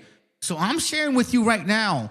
Yeah, listen, you would not even know about anything if it wasn't for the Kahan. You wouldn't be even talking to me right now. if it wasn't for the Kahan. He's the one that brought this all out. I'd still be in Christianity right now, bro. I'd still be worshiping. Hold on. Okay, so here's my problem. See, don't do that. I'm just bringing up the fact that your angel, bro. It's just the facts, bro. It's just the facts, bro. You know what I mean? Well, it's not like when you fucking things. Okay, then angel, then do yourself. Your God and my God, he did certain things so that we wouldn't have to question these little small things. Like for instance, when the Kahan came out 12 years ago. You see, that's the thing, bro. You want another Jesus. You're interrupting me while I'm talking. Wait a minute. I didn't even get to finish my fucking statements, bro, and you cut me off. When you stop talking, then another person talks. You know? Right, but I wasn't done. I wasn't done. And I told you when I'm done. I'm going to pause what I'm saying, and I'm going to let you. All right? And then I'll continue after you stop again. Go. Continue. All right. Once again, 2 Maccabees 6:7. Your man, right, said that the king's birth every month was to celebrate to Bacchus. That's not the way that verse is broken down. So what I'm saying to you is this. If we're supposed to get the food, quote unquote, from him, the understanding of the scriptures, how the fuck can we do that when he got that wrong? Look, I'll send you the video, brother. That's what I said. That's what I was telling you. I don't want to say this right now. I'll send it to you. Bro, do you understand that he's the Kahan? All right. That nobody else. Martin, stop. Listen, dude. I don't care. Martin, listen. I don't give a fuck. Listen, Martin, my brother, I love you, bro. But listen to me. I don't give a flying fuck. There's no doubt that he's. Listen to me. There's no doubt, even though you don't want to follow it. I don't give a fuck who he is. You got in your life. He's just a human being, bro. He's a fucking beaner, stick, wetback, just like you and I. There's no medium involved. You could get information from. No, bro. What you're saying basically is he's salvation. Instead of questioning this, because I understand you question miracles. You know, I understand you could question a miracle. But when nobody else does, it's a miracle. Listen, bro. Find me one person that has spoken about Joel 2:23 as it pertains to the teacher of righteousness prophecy. Tell me one fuck. Okay, so let me say this to you, Martin. Tell me one person that's been bringing out this information like I have. MESHIACHA. So find one more person. Martin, let me say this. That's the only thing you gotta do, bro. Martin, let me say this, bro. Sometimes this is what I don't like, bro. Just be quiet for a second, okay? So you're saying that I never brought out nothing new? No, you didn't bring up Joel 2:23. Hold on, bro. Stop. What you're saying is that I never brought out nothing new. No, you never. Stop. Listen, bro. Please, man. I don't want this. All right, do you understand? You're not on the same. Oh my God. Level, bro. Stop the shit. Yeah, you just said it. Your fucking self right now. Humble yourself. Hold on a second. So nobody is on the same level as this Kana guy. So basically, you're saying that he's like some fucking angel, is what you're saying. Hold on, bro. Listen, you don't stop talking, so that's why I'm trying to pause you. No, bro. Bro, can you calm down? Calm down. No, nigga. Oh my God, dog. Fucking shut up, bro. That's what I'm trying to understand, man. Bro, dude, see, listen, there's people listening, right? And they for a moment, they actually believe what you're saying. Servant of your power. Bro, you're being like a moreno, bro. I will be alert. Can you please be quiet for a moment? I'm gonna be quiet. There's no be more quiet, bro. See, you're still talking. Are you gonna be quiet? Listen. All right. Bro, stop, man. Shut the fuck up. From this point but I can get that. Oh my God, though. Like I'm trying to tell you, bro. There you go. about anything. Can I clear it up? Can I clear it up here or not? You were wrong. Say it. I was wrong. Say it. Repeat after me. I was wrong. I apologize. I'm not gonna worship no fucking dude. Bro. You're out of your mind. Fuck. Nah. Fuck though. You know what? If that's what you guys are asking for, to worship a fucking dude because supposedly he brought facts, I just told you to go back and look at the video that I questioned. I didn't even want to talk about this right here, bruh. But you wanted to bring it up. I never invited you for this. But this is where exactly the frequency moves on to, bro. This is what I'm talking about. When I started questioning you. So you're saying that we're supposed to worship this dude like a fucking, like an angel? Like he's stop. Like he's a medium? Like he's the only way for us to get to salvation? And this is why I said, bro, well, let me ask you. Because you totally fucked up this breakdown with the video that you guys sent me. He didn't break this shit down well. So why should I trust him? See, this is what I didn't want. And I'm glad that I'm kind of bringing this up to the, like, look, listen, family, you guys understand now. This is not about Old Testament keeping or New Testament keeping. This is about fucking facts. Now I'm starting to understand, unless I'm misunderstood. So you Old Testament keepers believe this guy's a fucking Messiah? Because that's what he said. I'm going to go back to my client. I'm going to go back to my fucking video. And that's what he said. This dude's like a fucking Messiah. So Kanah's the Messiah? How is that any different than what Vega was talking about? How's that any different than what Christmas Christians are saying, bro? How is that any different? You're saying that this guy Kanah is like this fucking Jesus in the world, dude, and we're supposed to only listen to him. And he's the one that has the breakdowns. And only through him we get salvation? How different are you than Christmas Christians? I hope Angel is listening, bro. Maybe you did not really explain this shit. Maybe that was the problem, bro. Like you didn't explain it right. Don't embarrass the belief of the people that are with you and then confuse everybody, bro. This is crazy. You're basically saying we're supposed to worship this dude, Kanah, bro. And then I say, hold on, just to remind you, I say, look, man, I mean, I don't want to talk about it here, but, I'll take it in private. No, pero be necio, way. I said, all right, well, listen, bro. He did not break that shit down right. And then you fucking get berserk. You acted like a Christmas Christian. You acted like those people, when I debunk Jesus, they get all emotional. Fuck that shit, bro. I'm about my gente, my people, the understanding of getting rid of all of this idolatry. Fuck worshiping a fucking man. Fuck worshiping a fucking woman. The Creator is the only one we follow. Scriptures say it all over the... Come on, bro. Are you going to say Jeremiah 31 is just like fake and funk? You guys are criticizing Jesus Christ and you want to be Jesus Christ. Shut the fuck up.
En la Plaza de Reyes, Black 50.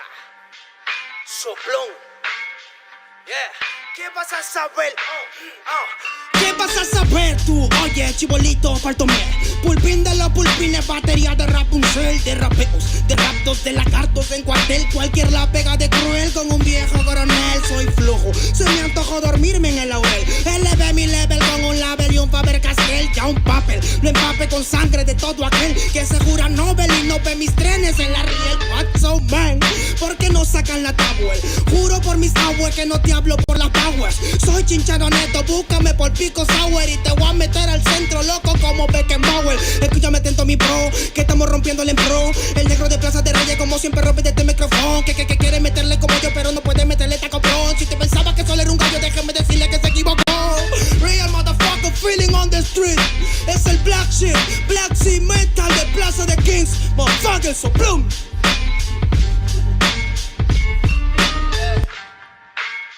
Nero Luigi, man, desempeño en la victoria para que sepa. Incas Mo, Money Gang Gang, yeah, yeah, Yo también he llorado, gente. También me han desplazado por mi rasgo afrodescendiente. Sí, un perro no habla pero siente. Cuento historias callejeras pa' barrios de delincuentes. Soy un perro que te ladra, que te muerde y que te huele, nene. Soy más que Lene, ustedes para mí son pelele. Con mi jauría todo el día en busca de los cheles. Tengo un perro en fiscalía que nos mueve los papeles y otro en la comisaría para evitar el susto. Muchas veces me han llevado por solo como luzco. Perdón, madre mía, si yo le causé un disgusto, pero en esta vía yo crecí rodeado de perros chuscos. Yo sé que me quieren ganar, yo sé que me quieren tumbar y no pasará porque soy de verdad. Está súper rafina la Dodo Style, metido en latina aprendiendo un style. Yo tengo el style, no mido la raza del perro, yo mido por la lealtad y yo soy leal, yeah. La calle te enseña lo que no te enseña la universidad, yeah. Saliste ese peña aquí con una sella, te tiran para atrás, yeah. La calle limeña aquí nadie la tenía, ya nada es igual, yeah. Tiene que respetar, yeah. Tiene que respetar, yeah. La calle te enseña lo que no te enseña la universidad, yeah. Saliste ese peña aquí con una silla, te tiran para atrás, yeah. La calle limeña aquí nada le duele, ya nada es igual, yeah. Tienes que respetar, yeah. Si yo soy tu papá, yeah, yeah, yeah. Cinco Mob, negro, yeah. Cinco Mob, nigga, yeah. Nero Luigi, man. Incas Mob, yeah. It's Money Gang, gang, gang, yeah. Hey, yo. Yango en la maldita casa. Me llaman pa' que les dé al menos una vez al mes. Se metieron al lago y olvidaron que era el mes. For everybody bless. La fama es una puta, me está llamando a las 3. Dile que llame después de las 16 y 25. Volví de la infancia de Abraham Lincoln. Con fuerza ya inco, luchando para salir del rincón. Letra callejera en CD brinco. Under del under, puede que tu viejo te lo mande. Sale de vez en cuando como el cóndor por los Andes. Mi cuerpo no es de madera como Dandy. Antes que me branden, yo seré el ola que los expande. Aunque esto me pique en la madera, no sirven ni para romper el ticket de un evento afuera. Loco por la carrera, desafían la gravedad. Yo espero tras la barrera y llego con la novedad. Niña, tú solo espera que ya encontré la manera. He visto bastante por querer lograrlo saltando escalones dentro de la escalera. La vida me puso al depósito, yo soy de púlpito pa' que el mundo conociéramos de esta parte mejor interprete que parido de esta cordillera. Sin luz afuera, que el espectáculo es dentro. La calle es mi templo, tiembla el pavimento. Cuando yo me concentro, mis disparos son temas. La calle un poema, se siente desde cuando entro. Y a toditos estos drogaditos que creen que rapean, los regreso al centro de mi balcón. Yo he visto el clon del clon en la misma gestión, pero a la malla no llega el balón. Y para esta pantalla no existe patrón. Yo ya me sé la cuestión y doy fue por cada renglón. Consciente de la operación del final de Mbappé con la edad de bufón. De Yango en la maldita casa, Plaza de Rey, papá. El Nero Luigi, Black Cemental, hip hop peruano, rasgo en la maldita base.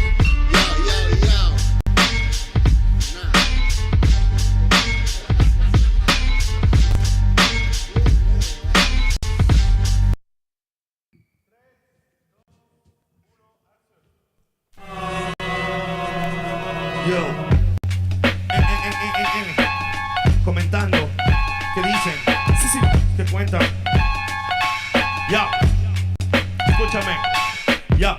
Los medios cuentan que si hay libertad de prensa, la mordaza es cosa escasa y todos dicen lo que piensan. Y esas sutiles impresas y repetidas diariamente. Tiene contenta tu mente con yo soy combate y fiesta. Presta el control, Tarantino no es tan gore como los crímenes de amor que a toda hora se nos muestra. Pues tal vez la estrategia impuesta. Pánico en el público y manejarás el pal. Político en vez de patrullas se vende camilla para un hospital. Como si esa mierda de combo no diera seguridad. No será casualidad que el otro dueño del canal sea el otro sobrino peruano de tu primo hermano, pariente, papá. Si esa nostalgia no es noticia, su codicia se evidencia. Propicia violencia y plástico, panémicas, belleza. Fútbol, patriotismo, falso, culos, vasos de cerveza. Pele cáncer pa' tu mesa y el domingo en misa. Sobre su cabeza pesa el atraso mental del pueblo. Oposición vendió trasero, dictador, grupo Romero. Pero se confundieron acá, la palabra es cruda. Autoeducación en camino se afloja la lucha a través de cultura. Es como genera de uno, tal vez otro loco se suma. Ya saben, cortina de humo que explota la mina que mata la cuna. Primo, vengo que trate la friuna, no una pura canción que me tura. Así no censura, emite basura, no le conviene que sepa verdura. Hay extorsiones, violaciones, robo, llanto y más. Con tanto muerto el morbo están alimentando, ves no hay paz. Solo un odio contenido en milis para que vivan en la fantasía y algún día cambiará.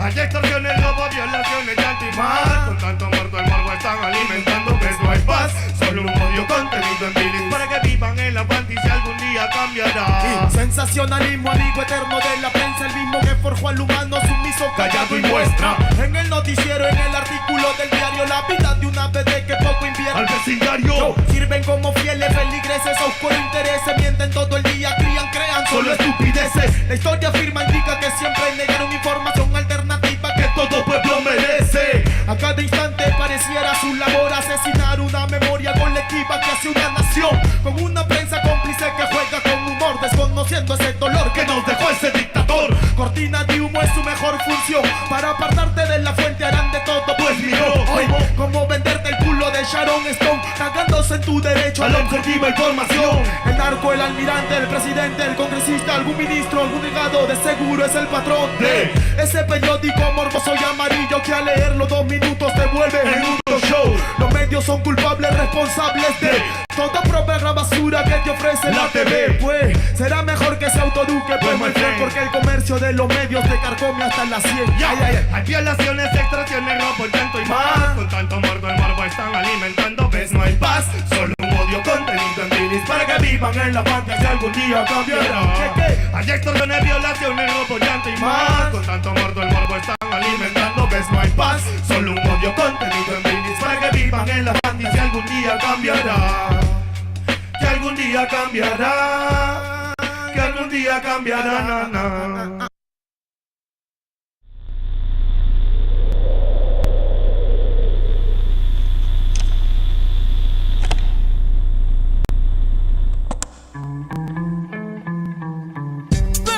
Con la fe. Ajá. La promoción lunática. Na.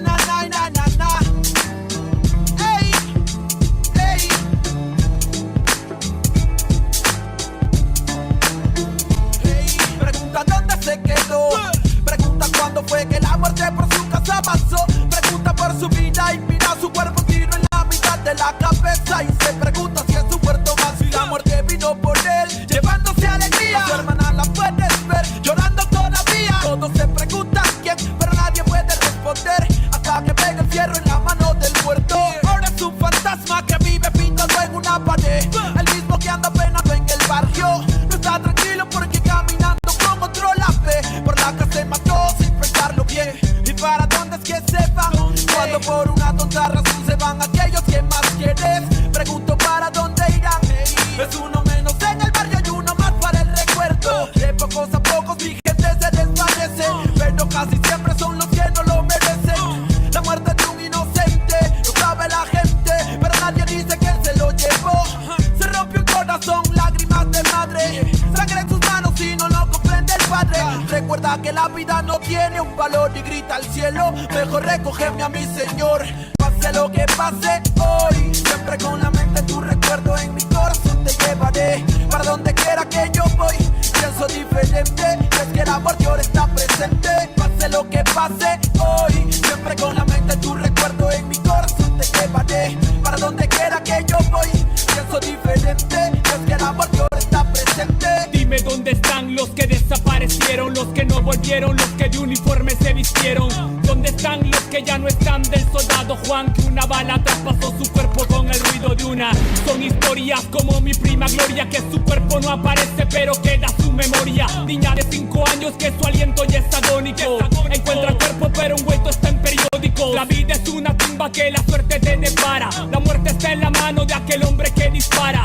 Padre que espera a su hijo que vive en la urbe, pero al día siguiente lo recogerá en la morgue. Se cuentan horas, días y también los calendarios. Primo, nadie sabe si caerás en cementerios. Como mi amigo Mario que jugaba a ser sicario. Hasta mató a su hermano y lo tomó como algo serio. Se cuentan horas, días y también las estadísticas. Para la policía un expediente más en balística. La lista aumenta y también el desenfreno. Como aquel niño que golpeado en el hogar se siente ajeno. Le pone freno y toma la decisión, sacando la pistola de su padre en el cajón. Su lápida ahora pinta: hijo mío, te queremos. Si la muerte nos permite, algún día nos veremos. Pase lo que pase hoy, siempre con la mente tu recuerdo en mi corazón te llevaré. Para donde quiera que yo voy, pienso diferente, y es que el amor de ahora está presente. Pase lo que pase hoy, siempre con la mente tu recuerdo en mi corazón te llevaré. Para donde quiera que yo voy, pienso diferente, y es que el amor de ahora está presente.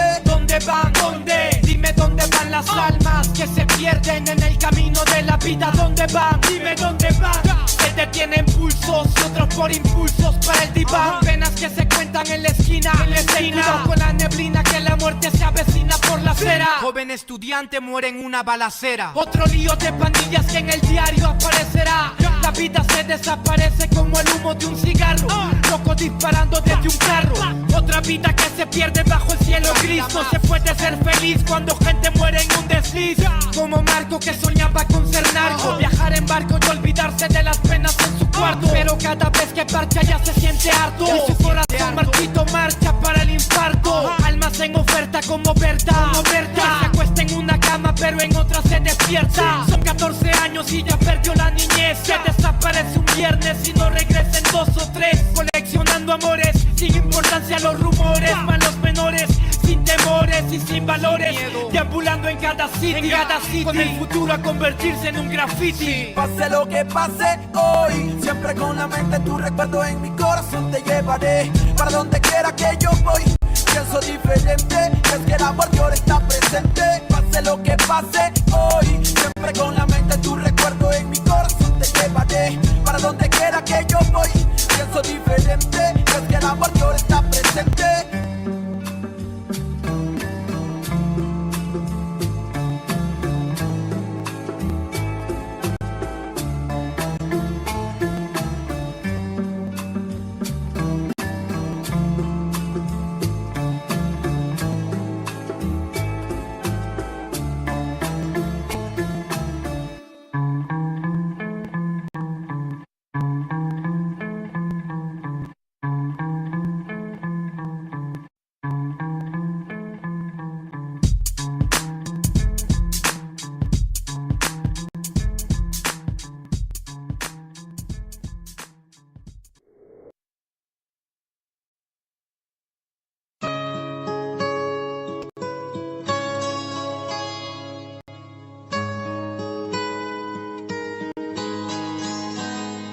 Soy de Perú, bandido, contento porque en esta parte del mundo he nacido. Más que orgulloso de crecer en donde yo he crecido. Me siento bendecido y aquí me quiero morir, y la verdad porque así será. Agradecido con la